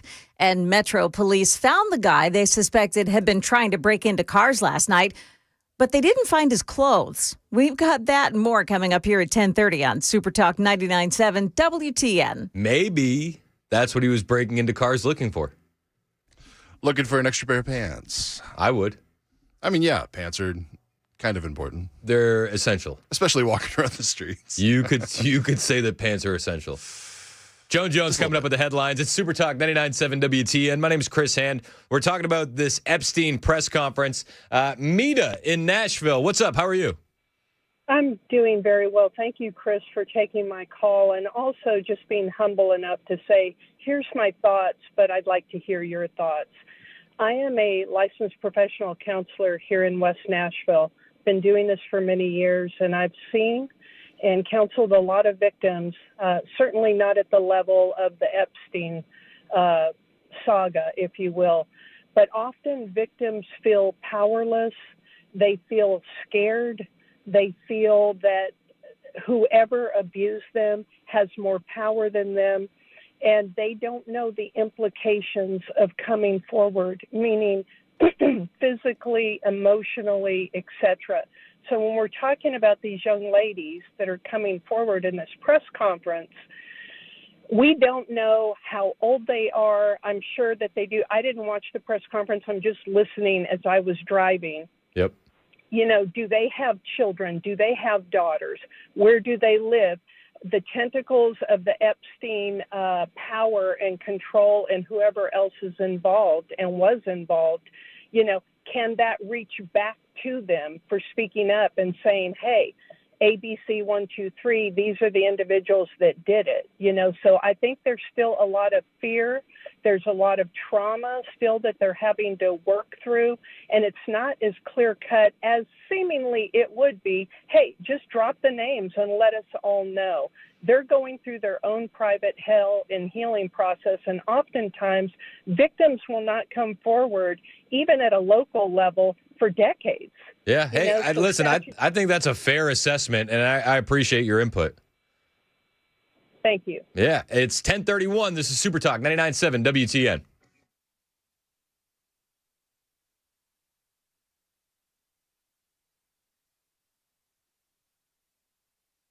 I'm Joan Jones with your top stories. 11 Trinidad gang members on board a drug-carrying vessel are dead.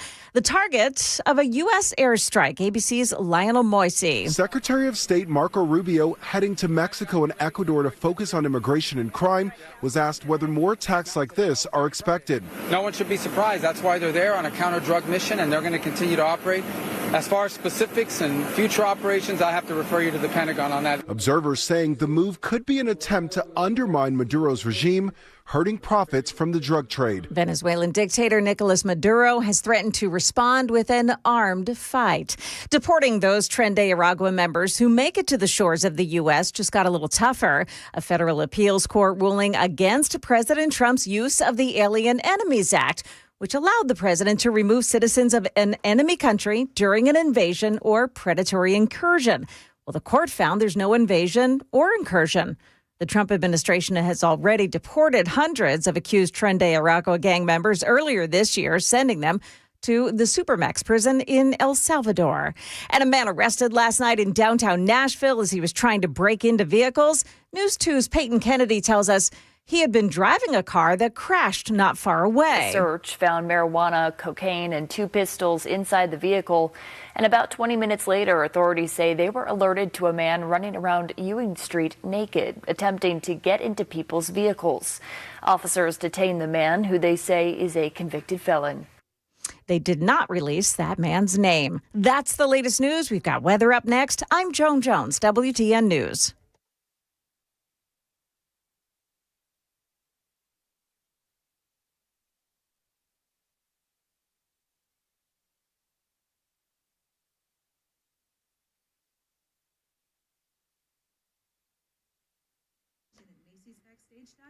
Hey, what's up? It's Chris Hand here from my friends at Cabinet Makeovers. I just got new cabinets installed in my house. They're pull-out cabinets. They're amazing. I love them. My wife loves them too. And they were installed by a family-owned company, serving Middle Tennessee for over 45 years. Everything these guys do is Tennessee made. Every cabinet, pull-out, and drawer, all wood construction with full extension, soft close glides. The craftsmanship is top-notch, and their team has decades of experience, and you can really feel that in the work. Now, here's what really makes them special. When you're doing your kitchen with the pullouts, you're physically going to feel better. I'm not bending down, digging in the back of my pantry any longer. It just glides right out to me. You're going to want to invite friends over to show them the new kitchen. You're going to understand that this isn't just an investment in your kitchen. It's an investment in your home, and they don't just stop at kitchens. These guys do everything. Cabinet Makeovers can design a custom closet, pantry, cabinetry for every home in your house, all built with the same Tennessee pride and biblical values that guide their business. So do what I did and call Cabinet Makeovers today, 615-331-7010, and talk to Christina. She's awesome. She's going to make your day, 615-331-7010. Or you can hit the website to see why Cabinet Makeovers really is Nashville's best-kept secret, cabinetmakeoverstn.com.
It's 10:38, Super Talk 99.7 WTN. Hey, how are you? It's Chris Hand. Show's brought to you by Better Water LLC, water filtration systems, water softeners, betterwater.com. We were joining that Epstein victim press conference live moments ago.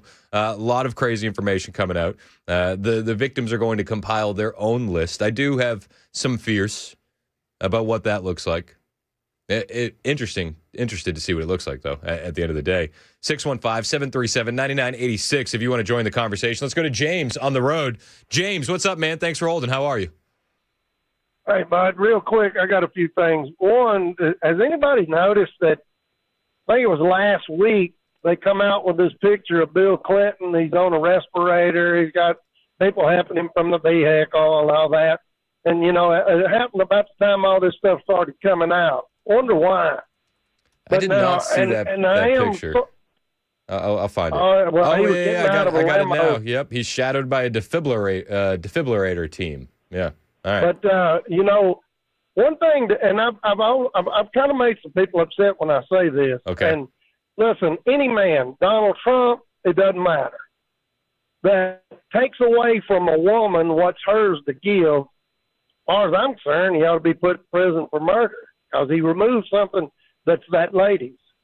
But now, as a society, as a country, how in the world can we go after child molesters, pedophiles, perverts, but yet we have people in our government that want to okay trans and homosexuality?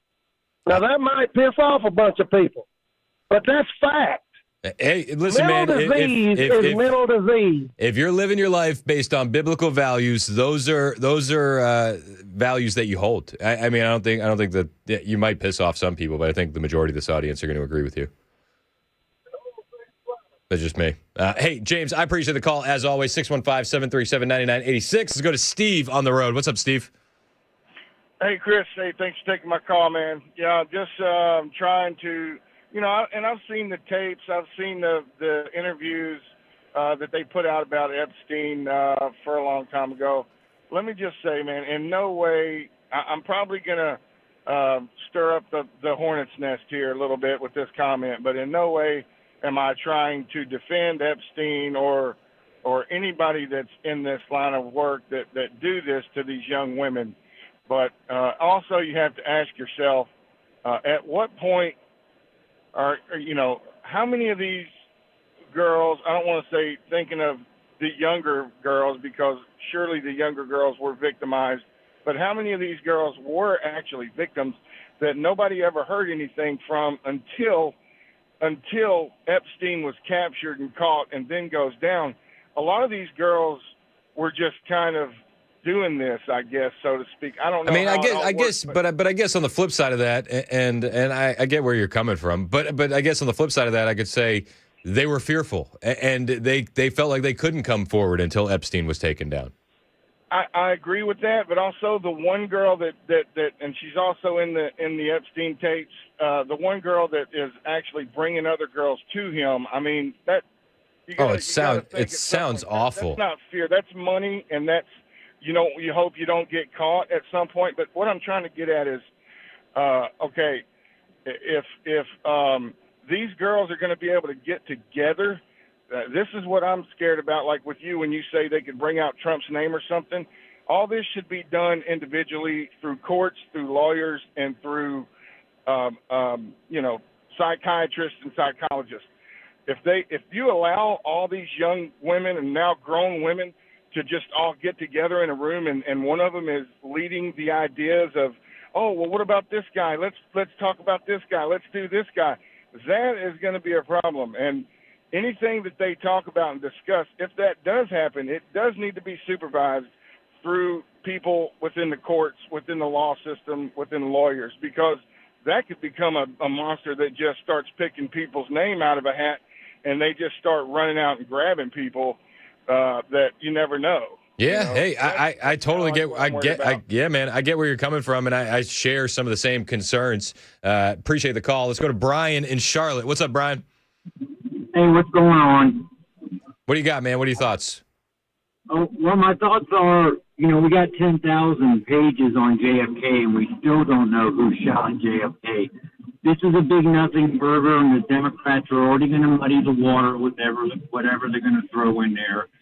But I tell you what really concerns a lot of Americans is that this government's still going to spend like $154 billion on illegal immigrant benefits this year alone, and we're going to still be paying for super hotels in New York and Chicago.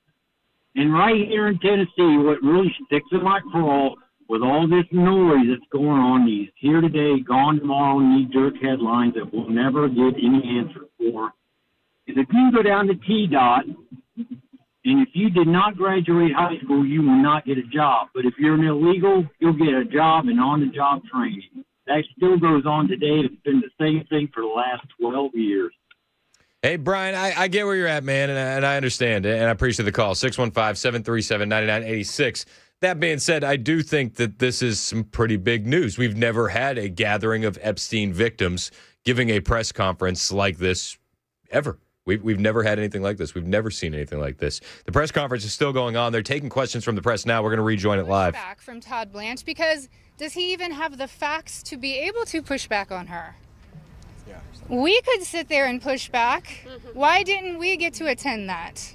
Why weren't we there that day? Or why wasn't even one of us consulted prior to that day in that meeting? He's talking about Deputy AG Todd Blanche interviewing Ghislaine Maxwell. Florida to her, it basically is prison spa. I mean, let's be real. None of us were consulted. I found out, just like everyone here found out, through the media, through all of you. We found out about Ghislaine's transfer. So I'm very angry to sit there and listen. The feelings that come up listening to this woman's voice is repulsive. Yes, I would say it's triggering. We all work very hard on healing, and it still gets to us after 2 decades. It's a very long answer, but it's repulsive to sit there and listen to her voice in her interview. Can we take two more questions? One over here. Directly led to $100 million payment from JP Morgan to the Virgin Islands. When you go after the DOJ, FBI, because they're sitting on evidence, I've held the evidence in my hands. You don't see it? I think that there's nobody that's immune from us going after them if there's a legitimate action to take. So to the extent that evidence exists, then show it to us and we'll help in every way we can. We stand with the victims. Okay. One more. Can the survivors speak to, speaking of being threatened and being afraid to come forward with the story, to the case of Katie Johnson, who alleged that Donald Trump and Jeffrey Epstein... I don't think we can talk about. That case. I do think it's worth saying, though, despite the comments that he made, Virginia Roberts Giuffre is an American hero. Yeah. She is somebody without whom we would not be able to have this voice. She was the one who had courage to name names, speak out against people, and she was standing up against everybody at one time with an enormous amount of pressure. And most of these women are here because of Virginia Roberts Giuffre. So, all right, last one.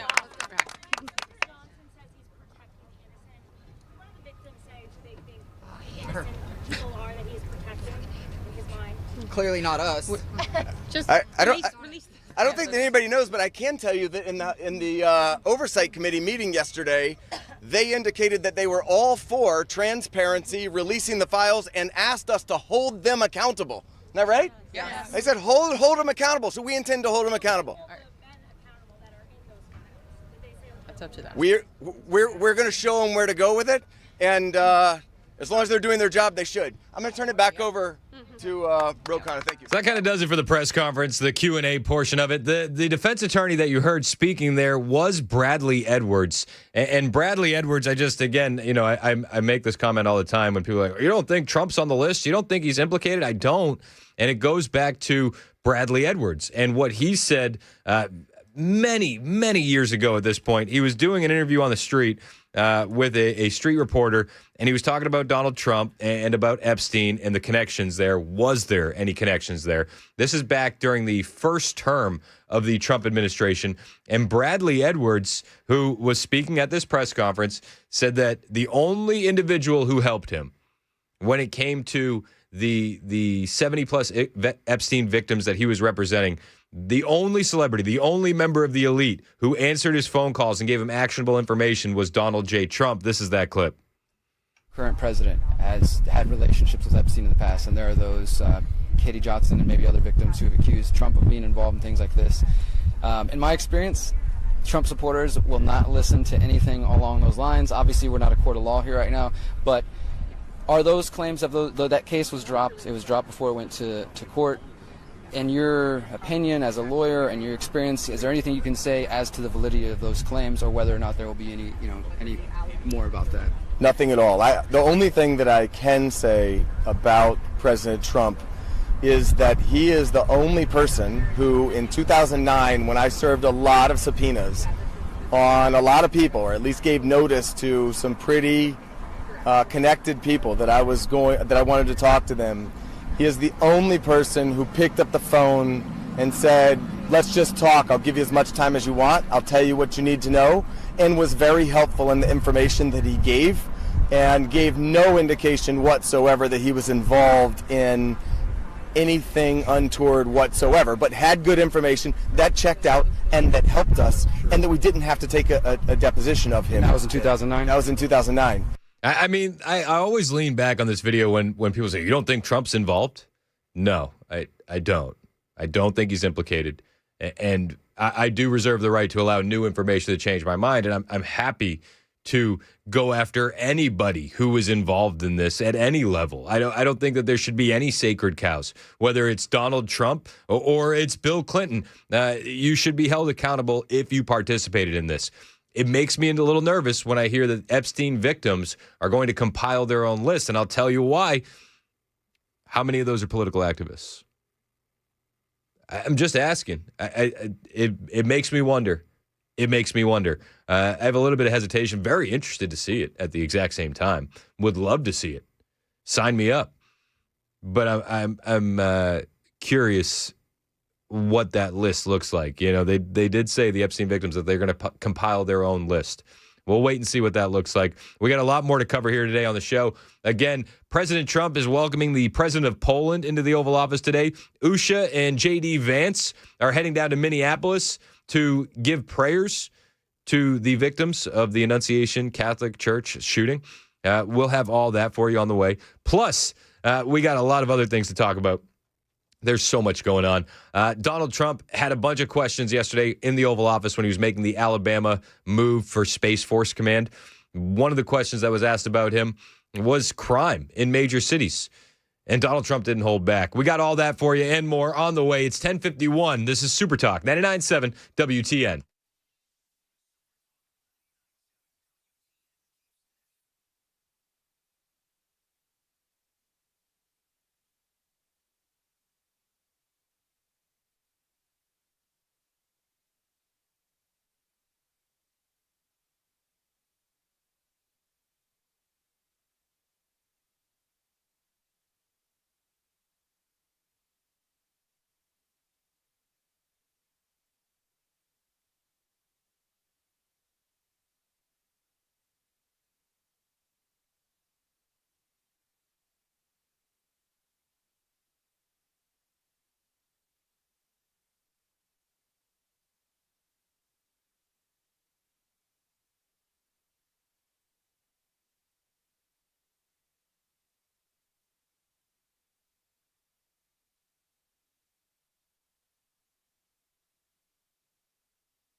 President Trump accusing China's leader of conspiring against the U.S. And a Murray County woman, man, she suffered a close call. We'll have those stories and more coming up at 11 a.m. on Super Talk 99.7 WTN. That's Jay Harper in the newsroom. My name is Chris Hand. It's 10:57, Super Talk 99.7 WTN. So Donald Trump is currently in the Oval Office, and he is sitting down with the Polish president of Poland. What's his name? Karol Nawrocki. Yeah, I did it better that time. I was on the struggle bus with the pronunciation earlier. A little tough earlier. Not gonna lie. And then I think I said defibrillator earlier as well. I wasn't gonna say anything, but I was like, you're throwing the extra L in there for no reason. Yeah. Defibrillator. And then when I was doing my cabinet makeover spot, I said, you can get cabinets in every home in your house. Every home in your house. I've been on a roll. So good. Been crushing it. So good. The nice thing about hitting your rock bottom is you can only go up. Or you could stay there. Trump, moments ago, inside the Oval Office on the Epstein files. As the victims are outside giving a press conference inside the Oval Office, President Trump had this to say. There have been survivors of Jeffrey Epstein speaking at a press conference on Capitol Hill. They're calling for these case files, these documents to be released. And Thomas Massey, who was sponsoring a discharge position to get the House to vote on releasing those documents, says he doesn't believe you're implicated in these files, but many of your friends and donors may be, and he says that's why the Justice Department is redacting them and slow-walking the release.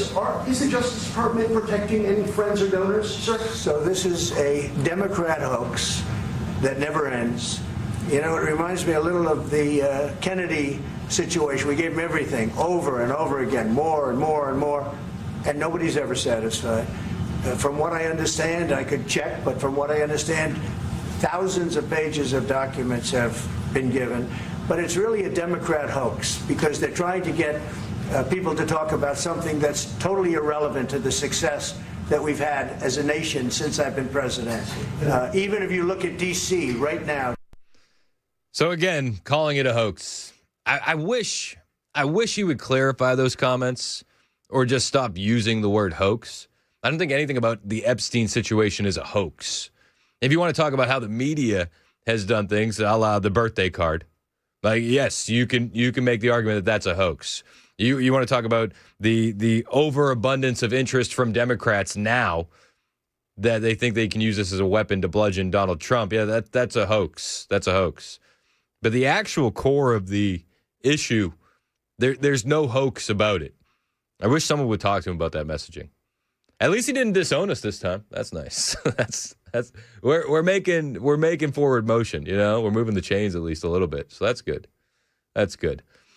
We got a lot more from Donald Trump inside the White House with the Polish president on the way. Plus JD Vance heading to Minneapolis to make his prayers felt in person for victims of the Annunciation Catholic Church shooting.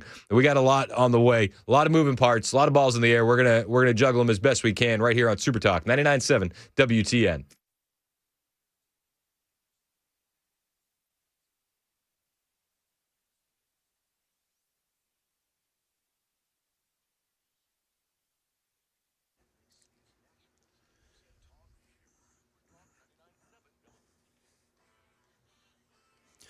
Good morning. It's 11 a.m. I'm Jay Harper with your top stories. A weather forecast is mere moments away. China flexing its military muscle yesterday at a parade meant to commemorate the 80th anniversary of the end of World War II. Leaders of Russia and North Korea were among the world leaders who were invited, but not President Trump. It was about pride and power and patriotism on a global stage, showcasing its new military hardware, intercontinental ballistic missiles that are technically capable of reaching continental United States if need be. Also unmanned drones, stealth bombers. This was about, for Xi Jinping, showing that its military is modernized and ready for combat. That's ABC's Britt Clinette. President Trump accused Russia's Vladimir Putin, North Korea's Kim Jong-un, and China's Xi Jinping of conspiring against the U.S. The University of Kentucky student accused in the death of her infant has been released on bond. 21-year-old Laken Snelling of Jefferson County, Tennessee, posted a $100,000 bond. She's at home now wearing an ankle monitor. Lexington police say Snelling's infant was found dead in a closet of the home, wrapped in a towel inside of a black trash bag last week. She has a court date set for September 26th. A woman sitting on the front porch of a Murray County home is certainly thankful today. The home on Dr. Robertson Road was plowed into by a speeding truck. The woman tells Channel 4 she heard the tires squealing, so she got up and took off. The cars and things that come up and down this road, they're coming down here pretty fast. And I'm kind of surprised no accident has happened before now. You know, the rain just intensified it. And since we hadn't had rain in a while, the roads got slicker and people just need to be safe out here. The driver of the truck did get out and apologize, saying that he hit a slick spot. People living in the area say that speeding drivers, they're very, very common through there. And a recent graduate of the Citadel in Charleston, South Carolina, may be rethinking his trip to Nashville to celebrate. The man's mom has posted to Facebook that her son, JP, was at Casa Rosa, that's Miranda Lambert's bar, when he lost his Citadel ring. Now, JP had lost a bunch of weight and his ring came off. Mom is asking for prayers that it be returned to her son. And if you come upon the ring, you can report it to Metro Police. I have some some personal involvement with the Citadel. My son's a graduate there, and man, those Citadel rings mean everything to those grads. That's the latest news. Weather is on the way. I'm Jay Harper, WTN News.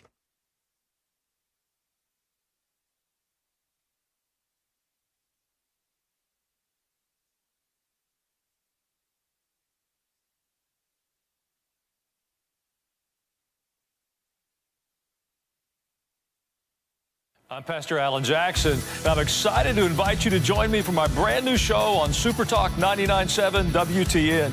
Every Sunday night from 7 to 8, I'll be talking about the week's news and headlines, but through a biblical lens. Together, we'll look at what's happening in our world and how God's Word can guide us through it. Join me, Pastor Alan Jackson, Sunday evenings at 7 on Super Talk 99.7 WTN, and you can listen on iHeartRadio and tune in.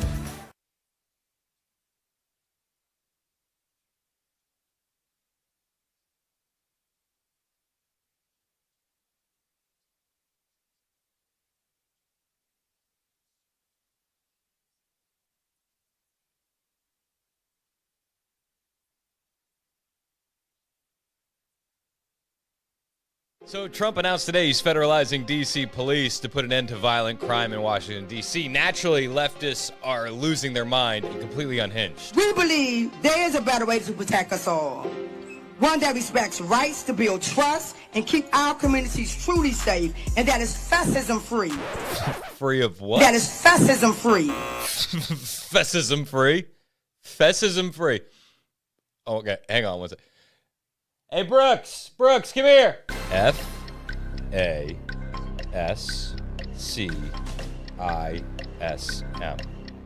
Fascism? Correct, fascism.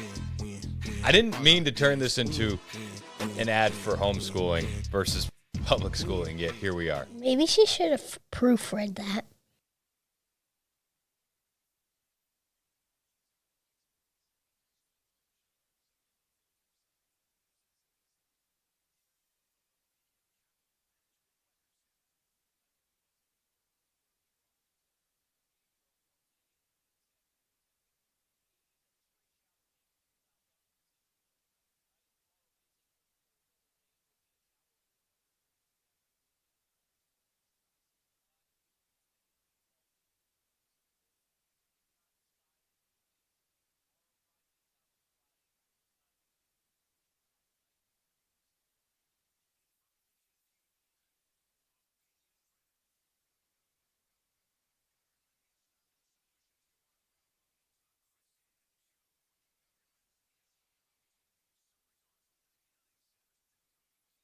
It's 11:06 on Super Talk 99.7 WTN. My name is Chris Hand. We got J.D. Vance heading to Minneapolis today to pray with the victims of the Annunciation Catholic church shooting. We have Donald Trump sitting down in the Oval Office right now with the president of Poland. We had Epstein victims sharing their stories on the steps of Capitol Hill. A lot of moving parts today, but I wanted to get to some comments that happened yesterday as well during the big announcement for Space Command leaving Colorado and coming back to Huntsville, Alabama. 30,000 jobs. Going to save us $480 million, according to Senator Tommy Tuberville. But it was the Q&A portion of that event that was big time. We heard that Donald Trump blasted a narco-terrorist boat out of the water.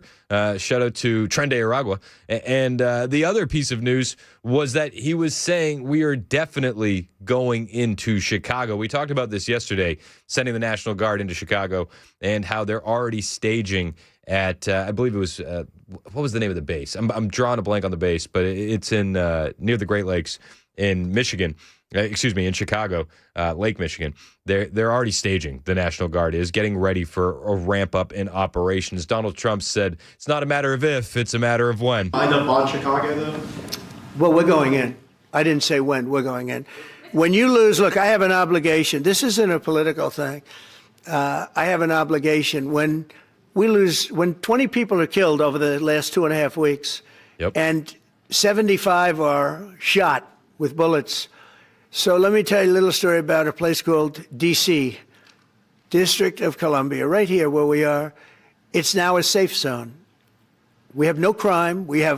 It's in such great shape. You can go and actually walk with your children, your wife, your husband. You can walk right down the middle of the street. You're not going to be shot, Peter. I mean, that should be a low bar, but in our nation's largest cities, it does seem like that's a bit of an issue. Now, in D.C., Mayor Muriel Bowser, she was originally completely against this. It's tyranny. This is unbelievable. How could you do such a thing? She's changed her tune. Have you seen this? Mayor Muriel Bowser has opened the door for federal agents to continue policing the district indefinitely. Indefinitely. That's how good it's working. Since President Trump's emergency order tackling crime in the nation's capital is set to expire, she says, please stay. Please stay. A radical Democrat mayor.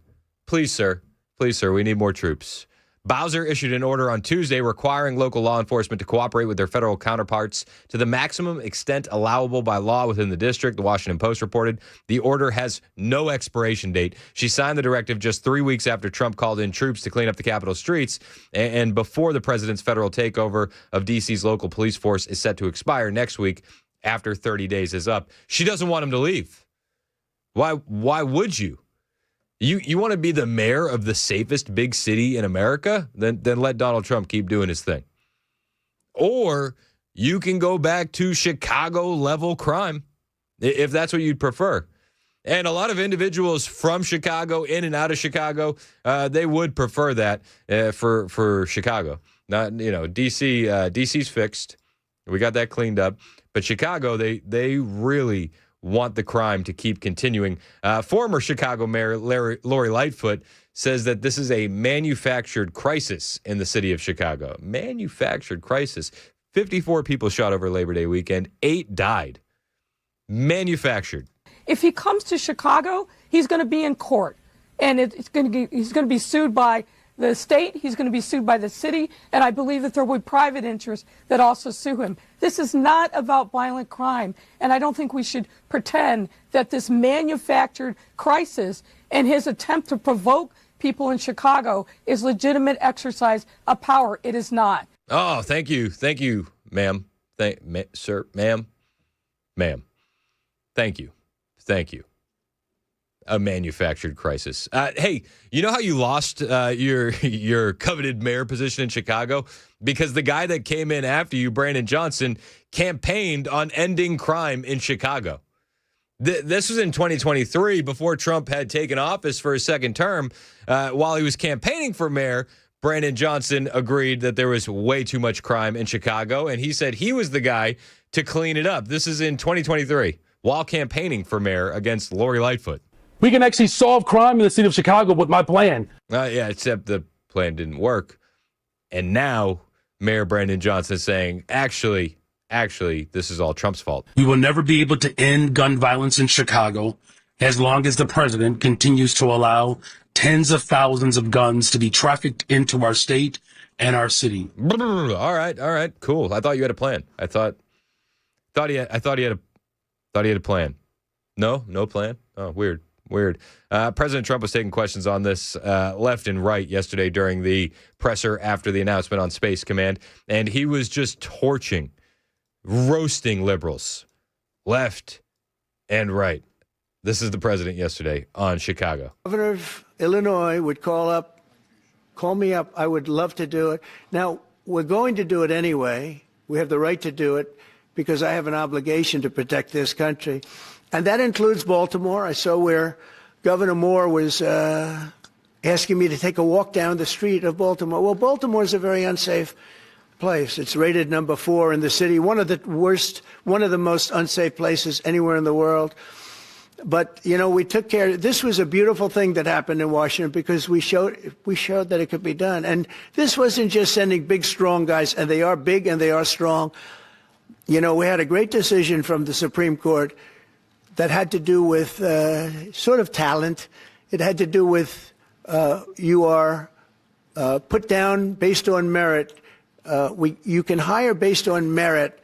So merit for a soldier or for a policeman is strong, physically fit, having a certain ability, not a person that is woke and got the job through woke, but wasn't strong enough to lift a gun out of the holster, et cetera, et cetera. No, I looked at the police. As you know, last week I went over, we had a meeting there had to be 300 people, and they were all very impressive looking. And when the bad guys see them, they're not going to do a thing. And He's right.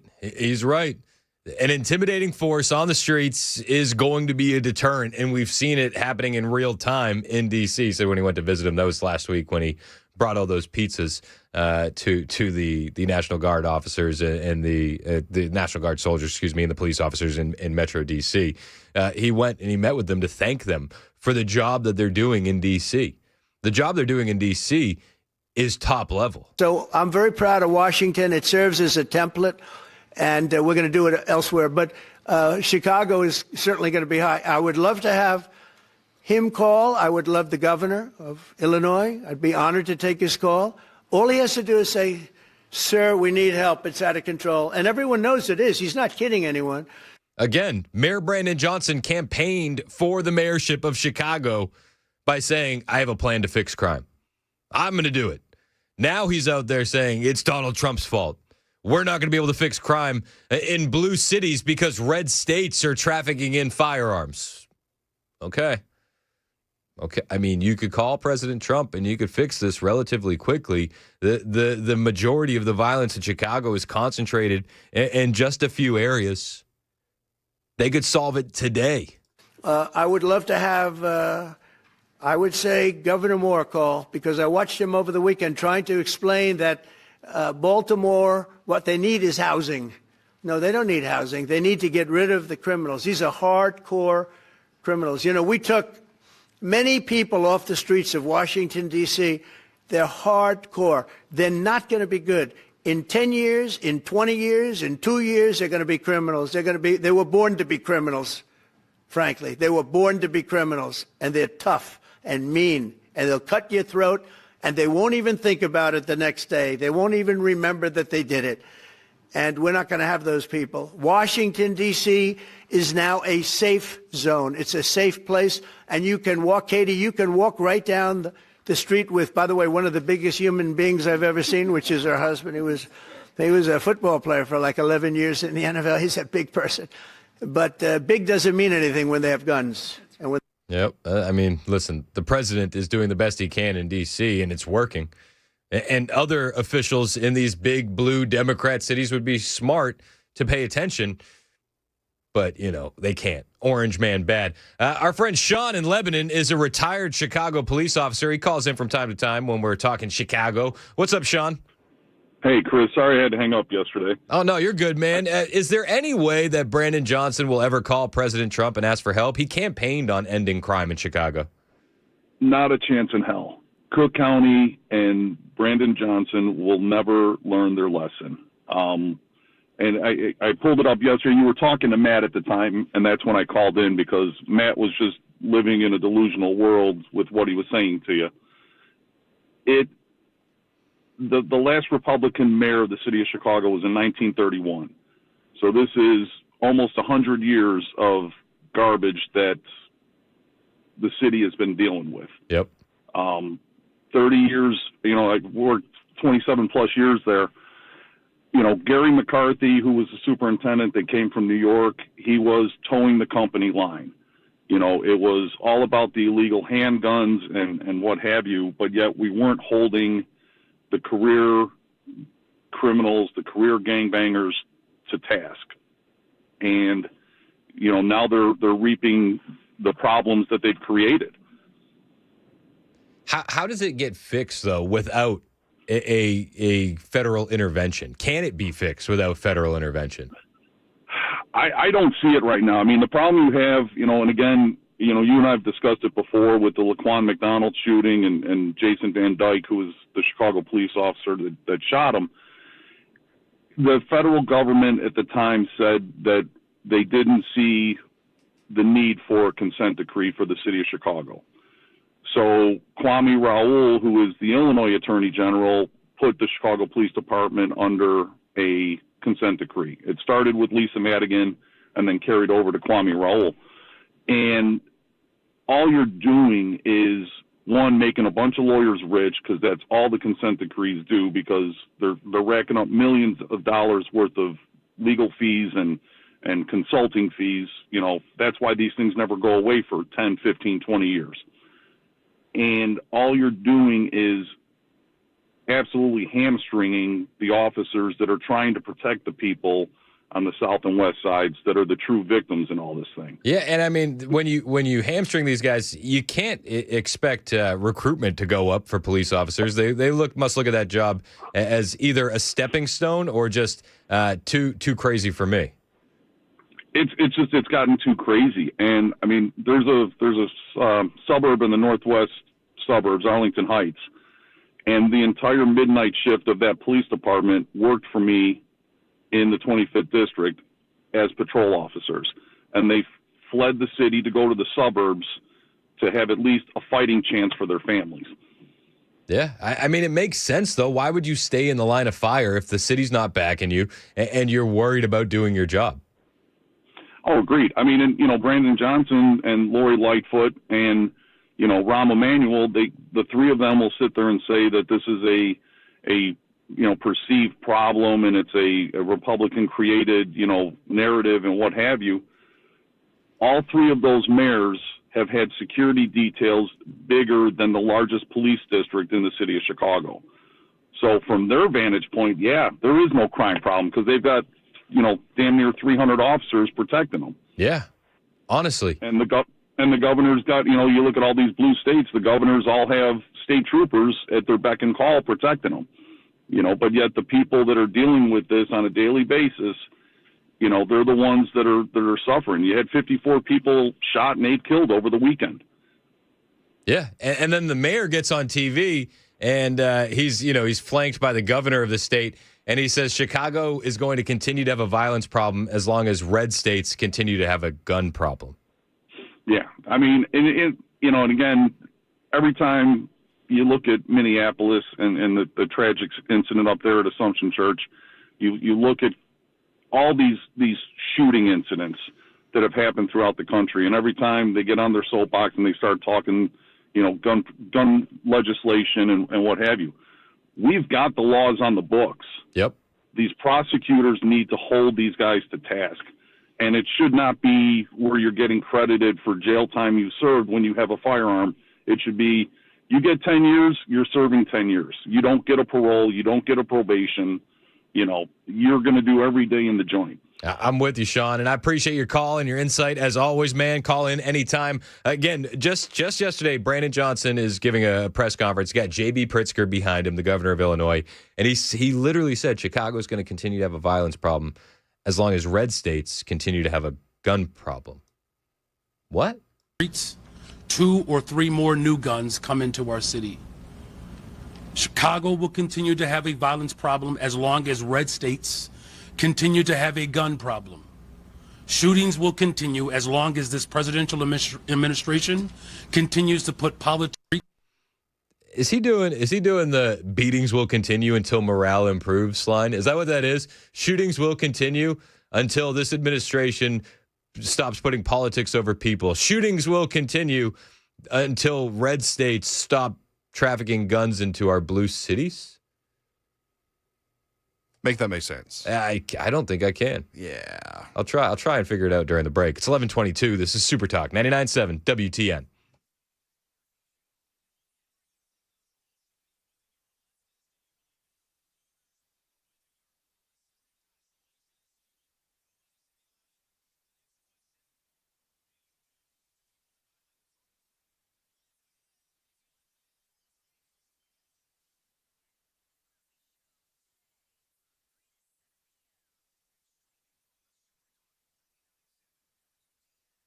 Hey, what's up? It's Chris Hand here for the Wellness Institute of Nashville, and they got my seal of approval on this latest deal. If you're tired of back pain, neck pain, knee pain ruining your life, listen up, because this is going to change everything for you. It's not going to break the bank. It's called the Big Daddy Trump Special, the BDT, and it's only $12. That'll land you a full exam, x-rays if needed, a well-explained diagnosis, and your first treatment. And you heard me correctly the first time. All of that for only $12. Dr. Mitchell, Dr. Ashley, they are experts at removing your pain. And they're going to do it without surgery, without painkillers, and without any of the junk that the big medical guys are going to put on you. No injections, no painkillers, no surgery. What they're going to use is non-surgical spinal decompression, robot lasers, even anti-gravity machines. If you have been going through the rat wheel of trying to fix your pain and you're using all of these different options, how about you try a new option? Try the Wellness Institute of Nashville. $12, the Big Daddy Trump Special. Give them a call today. 615-246-5009. 615-246-5009 or find them online, painisbad.com.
Rallies in D.C. today from survivors of Jeffrey Epstein's abuse, and they're demanding total transparency in the case. And they're also demanding Congress do something about it. And Tennessee's Attorney General appealing a court's gun law ruling. We'll have that coming up at 11:30 on Super Talk 99.7 WTN. That's Jay Harper in the newsroom. My name is Chris Hand. The show's brought to you by Better Water LLC. Love those guys. Patriots, get your water filter. BetterWater.com. You can listen to us on iHeartRadio, tune in the FM dial. You can watch us, Rumble, YouTube, hit like, hit subscribe. J.B. Pritzker yesterday. He's at a presser, and he's at the same presser with Mayor Brandon Johnson.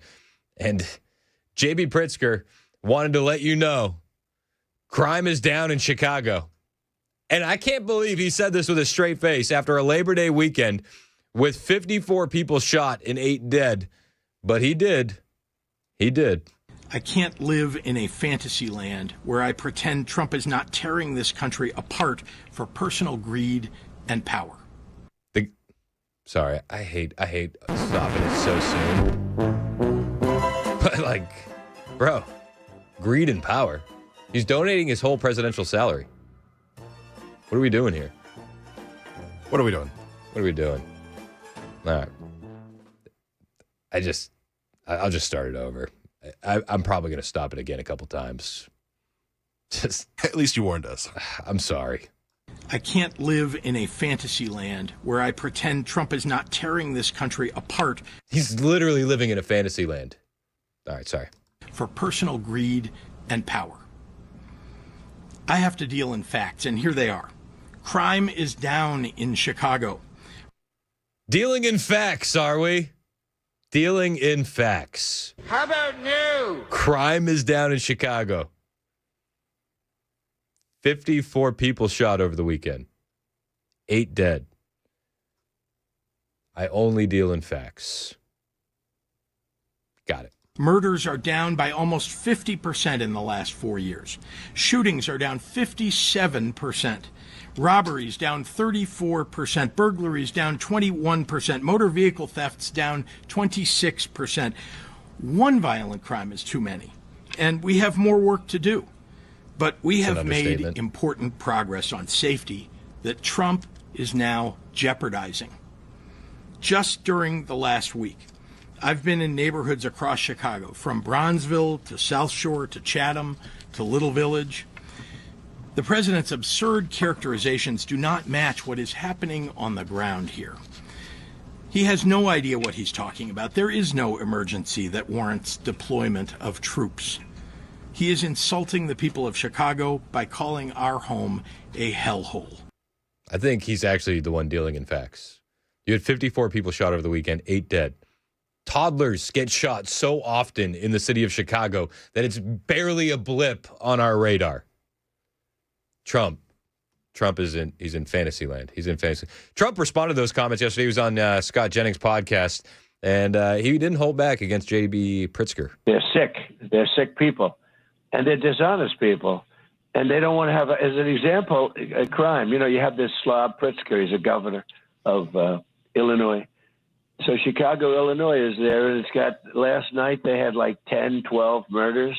They had 44 people shot. Then the weekend before, they had 7 murders and 24 people shot. The week before that, they had 6 murders and 28 people shot. And he's trying to say that there's no problem with crime. It's a joke. These are sick people. Yeah, honestly. The president, once again, right? J.B. Pritzker losing his mind, but he only deals in facts. He only deals in facts.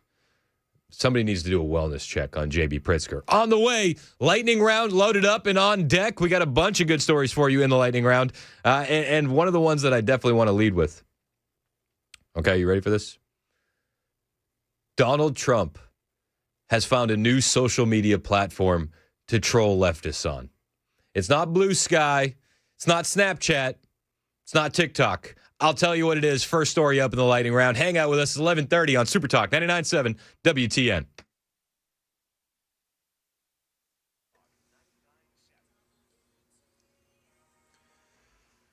Good morning. It's 11:30, and I'm Jay Harper with your top stories. Hang on, a weather forecast is coming up. Rallies being held in D.C. today from survivors and others demanding the full public release of the files related to the Jeffrey Epstein case.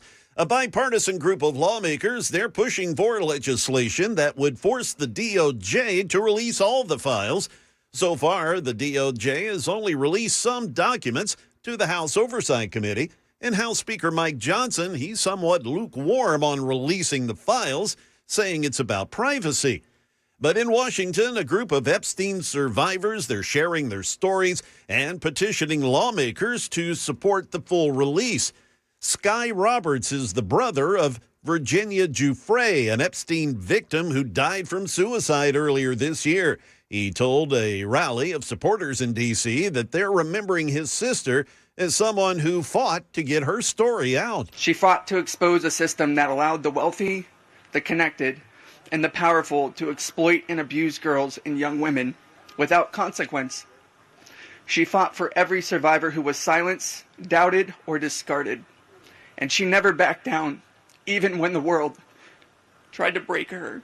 Congressman Marjorie Taylor Greene of Georgia, she's one of 4 Republicans who signed a petition that would force House lawmakers to vote on a bill that would force the DOJ to release the files. She says full transparency is needed. I asked my Republican colleagues not to choose just one path for justice and transparency and accountability, but I asked my Republican colleagues to choose every path for justice and accountability and transparency. Back here in Tennessee, Attorney General Jonathan Skrmetti, he's filed an appeal with a panel of judges when a panel of judges overturned a couple of gun laws last week. Here's Channel 4's Alexandria Adams. One was a ban on guns in public parks, and the other was a law against carrying a gun with the intent to go armed.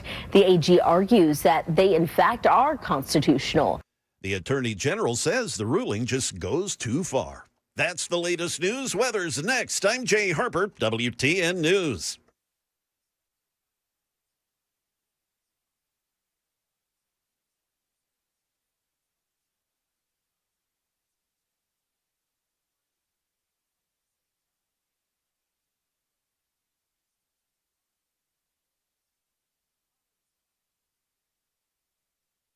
Hey, what's up? It's Chris Hand here from my friends at Cover Nash. If you need health insurance, you need to talk to Shane Ring. And if you think you have to wait for open enrollment, I got news for you. That's wrong. That's just what the big guys want you to believe. With Cover Nash, you can get covered right now with no waiting and no gimmicks. Maybe you missed open enrollment. They got you covered. You lost your job. You lost your coverage. Cover Nash has you covered. You're just sick of the overpriced junk insurance? Well, you're in the right place. Cover Nash partners with over 75 top-rated insurance companies, including brand new nationwide PPO options with deductibles as low as $250, flat $50 doctor visits, even for specialists, ACA compliant plans with free preventative care, physicals, colonoscopies, the works, plans for individuals, families, self-employed folks, even small businesses. Stop overpaying. Just stop. Stop waiting. And stop thinking that you're stuck. Call Shane Ring and Cover Nash today and get yourself some good health insurance. 615-465-0023. That's 615-465-0023. Health insurance on your terms, not the government's. That's what you get with Cover Nash. CoverNash.com.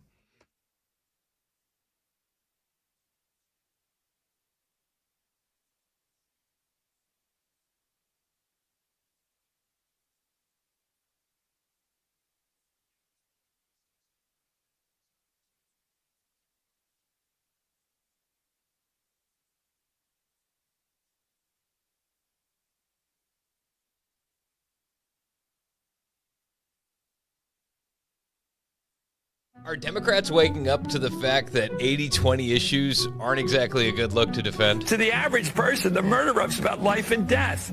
You don't brag about a rising murder rate. And the Democrats are, I agree with you, Mika, they're falling into the trap of defending what's indefensible. It's a trap. It's a trap. Yes, it's a trap. I mean, if it's not a winner politically. I mean, I think she's right. It is a bit of a trap to root for these 80-20 issues, men and women's sports, boys in girls' locker rooms. No, that's not 80-20. That's 97-3. Fair. That's 97-3. But we also have illegal alien gang member, MS-13 members, Kilmar. Democrats defend him. We've seen Democrats rooting for a recession. All these 80-20 issues, and this is what made the Democrats realize it? How long until they forget again? Few hours, tops.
It's 11:38, Super Talk 99.7 WTN. My name is Chris Hand. Thank you for being a part of the show, however you're being a part, whether you're just listening on iHeart or tune in to the FM dial, whether you're calling us and texting us at 615-737-9986, or if you're watching us on Rumble and YouTube. Hit like, hit subscribe, all the things. Appreciate you guys joining us, however you may be joining us. It's time for the much-anticipated segment.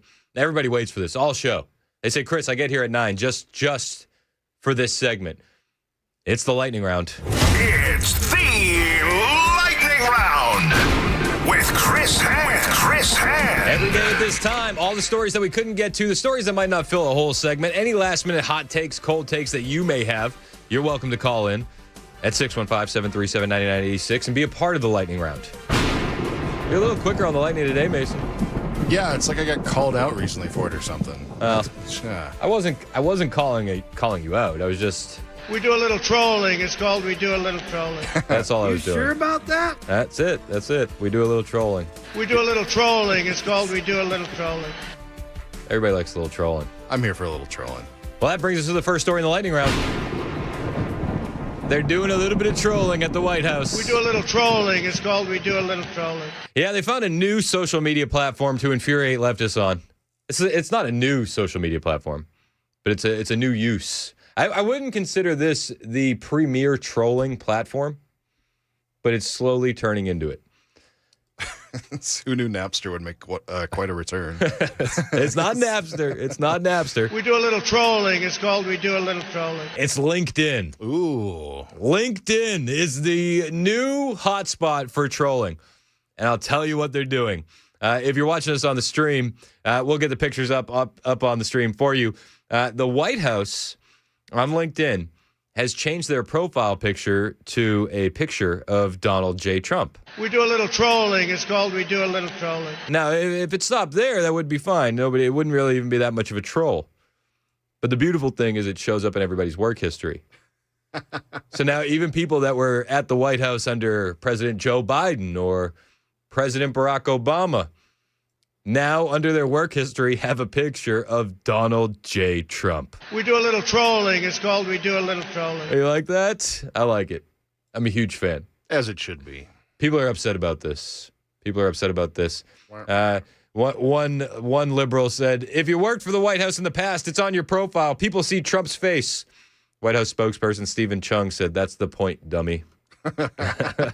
We do a little trolling. It's called We Do a Little Trolling. I'm here for it. I mean, it's on all these people. Even on Barack Obama's page, there's now a picture of Donald Trump under his work history. That's so good. When he said President of the United States, January 2009, January 2017, 8 years, 1 month. 8 years too long. But it's got a picture of President Trump's face now. Nice. It's awesome. Isn't that awesome? It's just a little feel-good story for the lightning round. You were quick on the lightning there. Very quick. All right, we got a hot take on Cracker Barrel. 615-737-9986. Kurt's been holding for a while. Appreciate you holding until the lightning round. Kurt, what's your take on Cracker Barrel?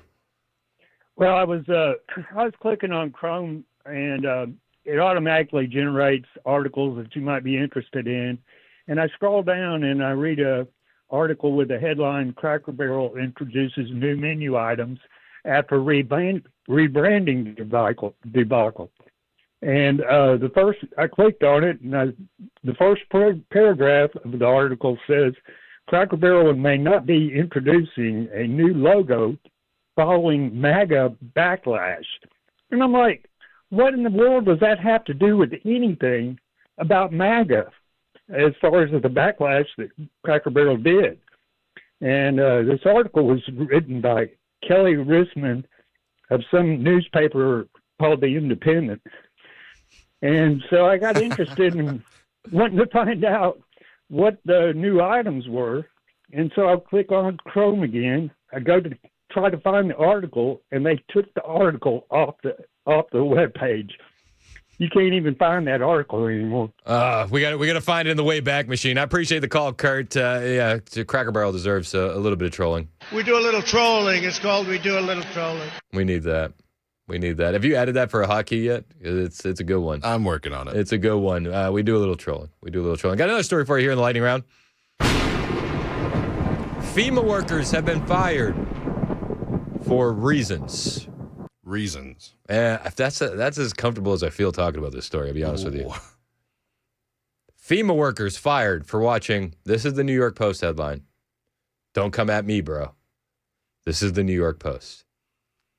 FEMA workers fired for watching racially charged porn, bestiality content on government-issued devices at work. That's a nasty one. That's nasty. Yeah, that's gross. Yeah, it's not a fan. Gross. Bestiality porn. It's like doggos. Doggos. Poor puppy. Oh. That's what you're watching at work? The doggos? Not the doggos. Right to jail. Right to jail is right. Right to jail. Right away. Yeah, no waiting. No waiting. No hesitation. 2 FEMA workers tasked with helping keep the country safe from terrorism and nuclear meltdowns were booted Tuesday for watching racially charged and other sick porn on the job, the Post has learned.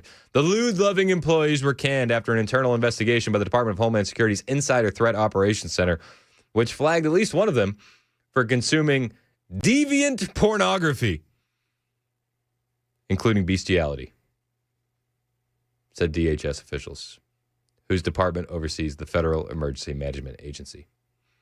Bestiality. You're fired. Yeah, get out. You're fired. Get out. Get out. We don't even want you to collect your things. We're just going to put them in a burn bag. It's like nobody wants to touch Nobody any wants of to touch your things. Actually, you clean them up. Yeah. You clean them up, actually. Second thought. These individuals had access to critical information and intelligence and were entrusted to safeguard Americans from emergencies.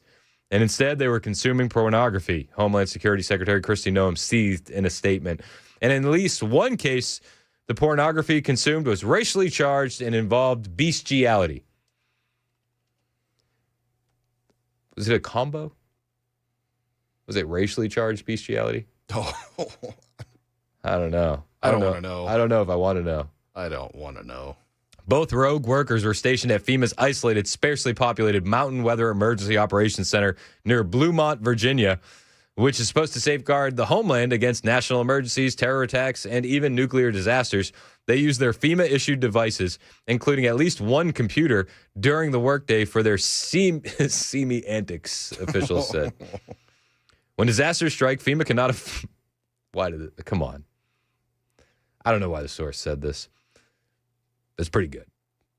When disaster strikes, FEMA cannot afford to be caught with its pants down. A source noted to the Post of the scandal. They did that on purpose. They did it on purpose.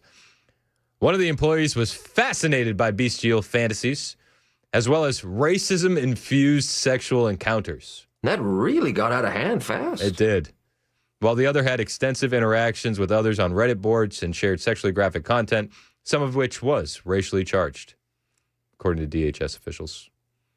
One of the horny hires also used his federally issued work device to type phrases into a chatbot website just so they could be read aloud in another accent. Sit on your captain's expletive as we cover each other in bees, read one of the much tamer phrases entered into the chatbot. Cover yourself with bees. Cover yourself with bees. Not the bestiality porn I was thinking of, to be honest with you. Is there a difference between bestiality and insects? I don't know. Are they all under one umbrella? I would have to ask them. Yeah, I was like, I really don't want to know, but it's the questions that pop in my head. I've often said that we should expand the death penalty. I think the people that produce this kind of content fall well within that argument. You right to jail. The employee's crass coworker, meanwhile, logged onto Reddit for twisted purposes at least 578 times over a 30-day period. Whoa, that's too much time for Reddit in general. Yeah, just in general, that's too much. I think in general we've spent too much time on this story. Yeah. Got another one for you in the lightning round. This one's going to be just as tough of a listen for some of you. Breaking. Chelsea Clinton, the daughter of Hillary Clinton, is seriously considering running for Congress to replace outgoing New York Rep. Jerry Nadler. Dun, dun, dun. I know. I wish you would. I'll be honest with you. I couldn't think of a better story to cover than Chelsea Clinton running for Congress. It would be something. To replace the pants man, Jerry Nadler. Jerry Nadler looks like a Batman villain. He always has. And what better person to replace him than someone who also looks like a Batman villain in Chelsea Clinton? And does she understand what we know about her dad? Does she know? Do you think she knows? I mean, Ghislaine Maxwell was at her wedding. Doesn't he have a defibrillator team? Yeah, a defibrillator. Defibrillator? He's got a defibrillator team. Not doing well. No. I hope she runs. I hope she runs.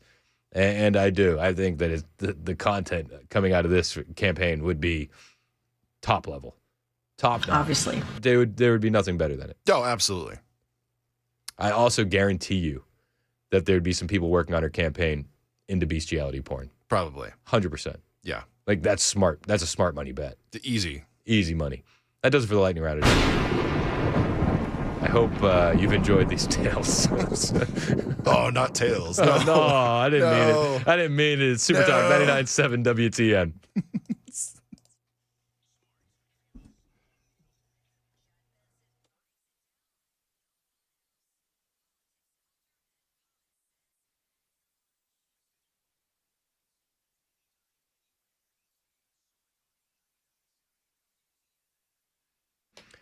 Oh, Bobcat Dirt Days are on the way, and I am so excited about it. Hey, it's Chris Hand for my friends at Bobcat, and yeah, Bobcat Dirt Days are here. September 12th from 10 to 3 at the 7 Bobcat locations across Middle Tennessee, as well as Bowling Green, Kentucky, brought to you by your regional Bobcat compact equipment dealers. It's a way of them saying thank you to you, the construction and land moving pros who keep our communities growing. They're going to have attendance prizes all day at all the locations, 10% off all in-stock genuine Bobcat parts, 25% off first-time machine rentals booked by September 30th, and you don't want to miss your chance to win one of 2 Bobcat commercial mowers they're giving away just by stopping by on Friday the 12th to enter. In addition, there's going to be operator skills competitions, plenty of prizes, and they're going to have snacks and drinks for you guys on your break, so make sure you stop by and say hello. I'm going to be broadcasting my entire show live from 9 to noon at the Bobcat of Nashville location in Laverne. We want to see you there. We want you to stop by and say hello, and don't forget you can stop by any Bobcat location to win prizes and learn more about Bobcat equipment.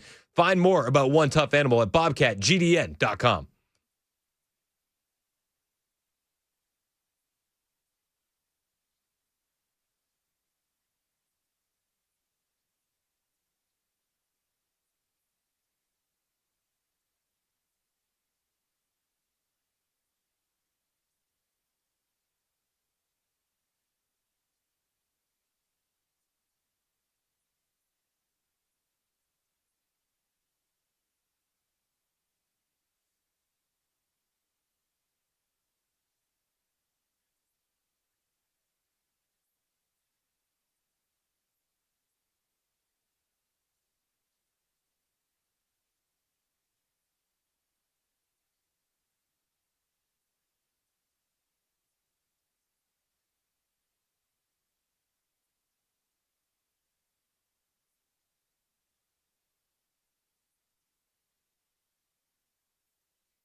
This is where he talks about you.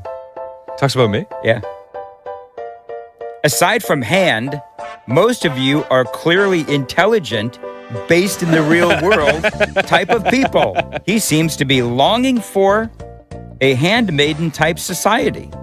I predict he will be an extreme short timer. Weird. What are you at now? A couple years? Yeah. Again, didn't age well. I love how he said, you guys are smart aside from hand. I know. That's my favorite part.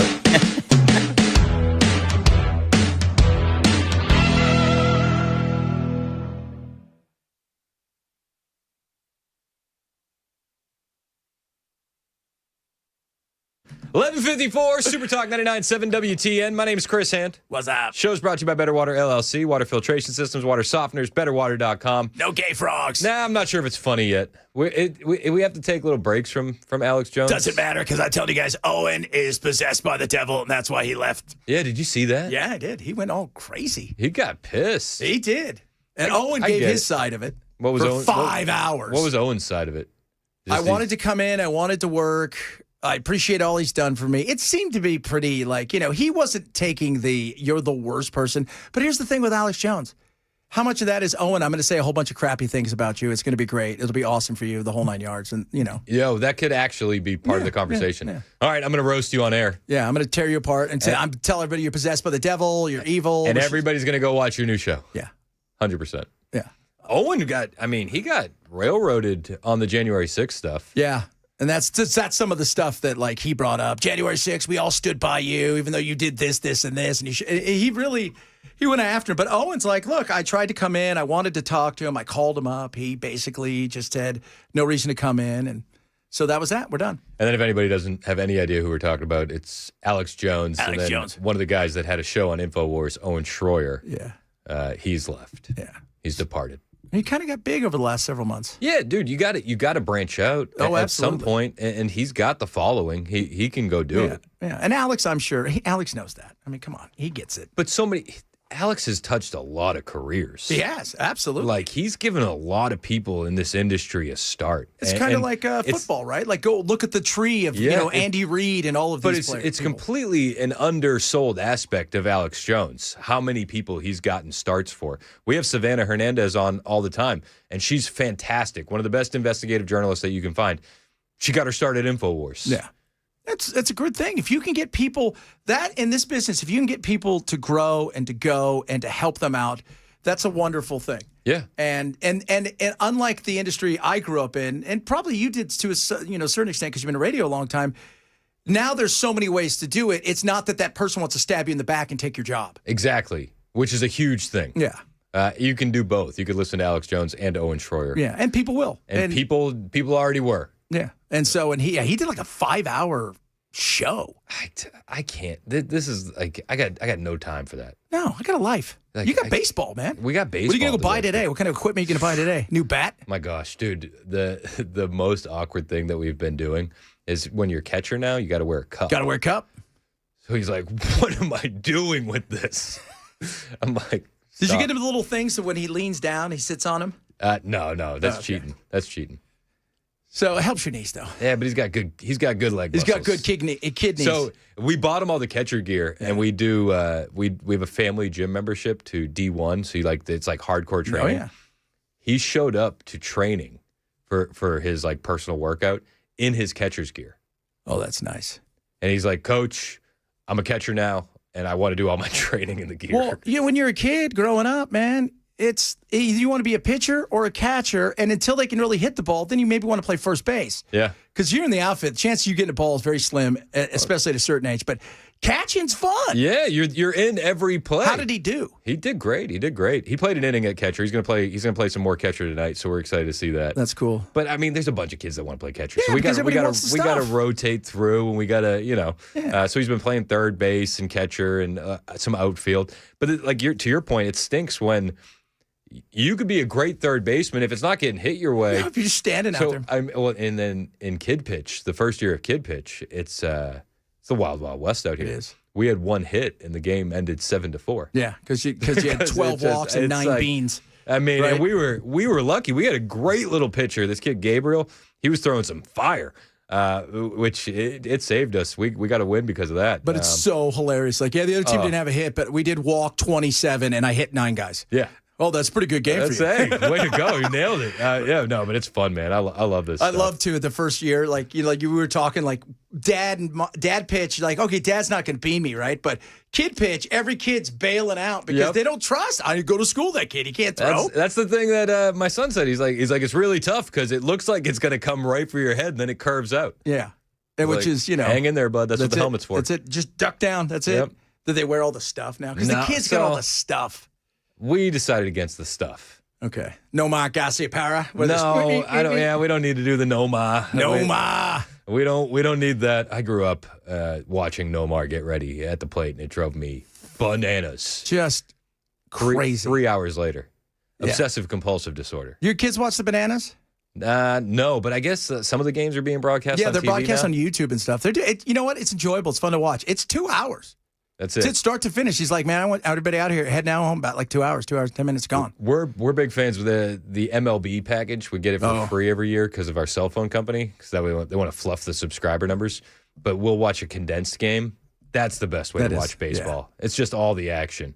So we'll go to the day before and we'll find the highest scoring game and just we'll watch that one. Just go. Give me 12 minutes of them just batting, hitting. Defensive plays. That's it. Yep, that's it. That's all I don't want to see a routine ground ball. I want to see the guy reach for one deep and stuff like that. Yep. So that's where I'll be tonight. Back in the baseball fields. Big time. Go Mariners. Go Mariners. What do you got? Mariner, huh? Yeah. Ooh. It's been fun. I've been feeding him. And like a constant IV drip of Ken Griffey Jr. highlights. Yeah. And what about that guy they have now? What's his name? Their catcher? I don't have any idea. The catcher is like... phenomenal, right? It's like 50 home runs. He's broke the record. And he's got like 50 games left to crush it. It's wild. Yeah, it's crazy. It's wild. What do you got coming up on the show today? We're talking some Epstein. That was quite a... I watched a good portion of that. And that there's a lot of ladies who are upset. And I don't think calling it a hoax or playing it down is really the right way to do that with sexual survivors. I just get away from that, or bring some clarity to your comments and say it's the way that they're coming after me with it that's the hoax. Well, do something, because saying it's a hoax, that really plays down these women who went through hell. It's not. That's not a hoax. Good thing. We're talking about that. We're going to talk about probably Venezuela. That was pretty cool. Yeah, that was pretty cool. Do you think when they pushed it and it blew up, they went, "Whew"? They had drugs, right? Like that wasn't a fishing boat. Like we didn't do it. We didn't pull a Biden, did we? Where we thought we got the guy, the mastermind. It was a dude looking for milk. Yeah. No, I hope that they got the right people. Wonder what that cost us. Some guy said that wouldn't be a deterrent, and I said, getting blown up. Yeah. I'm surprised they didn't try to take them into custody and go, okay, where'd all this stuff come from? Where is everything? Yeah, it's easier. Yeah. It's easier to just blow them up. Yeah, but you want to find out where everything comes from, right? Where's Maduro? I know where he's at. He's over there. Where's my $50 million? He's in Venezuela. I'd like my money now. Seriously. 12:01. Chad's in next. It's Super Talk 99.7 WTN.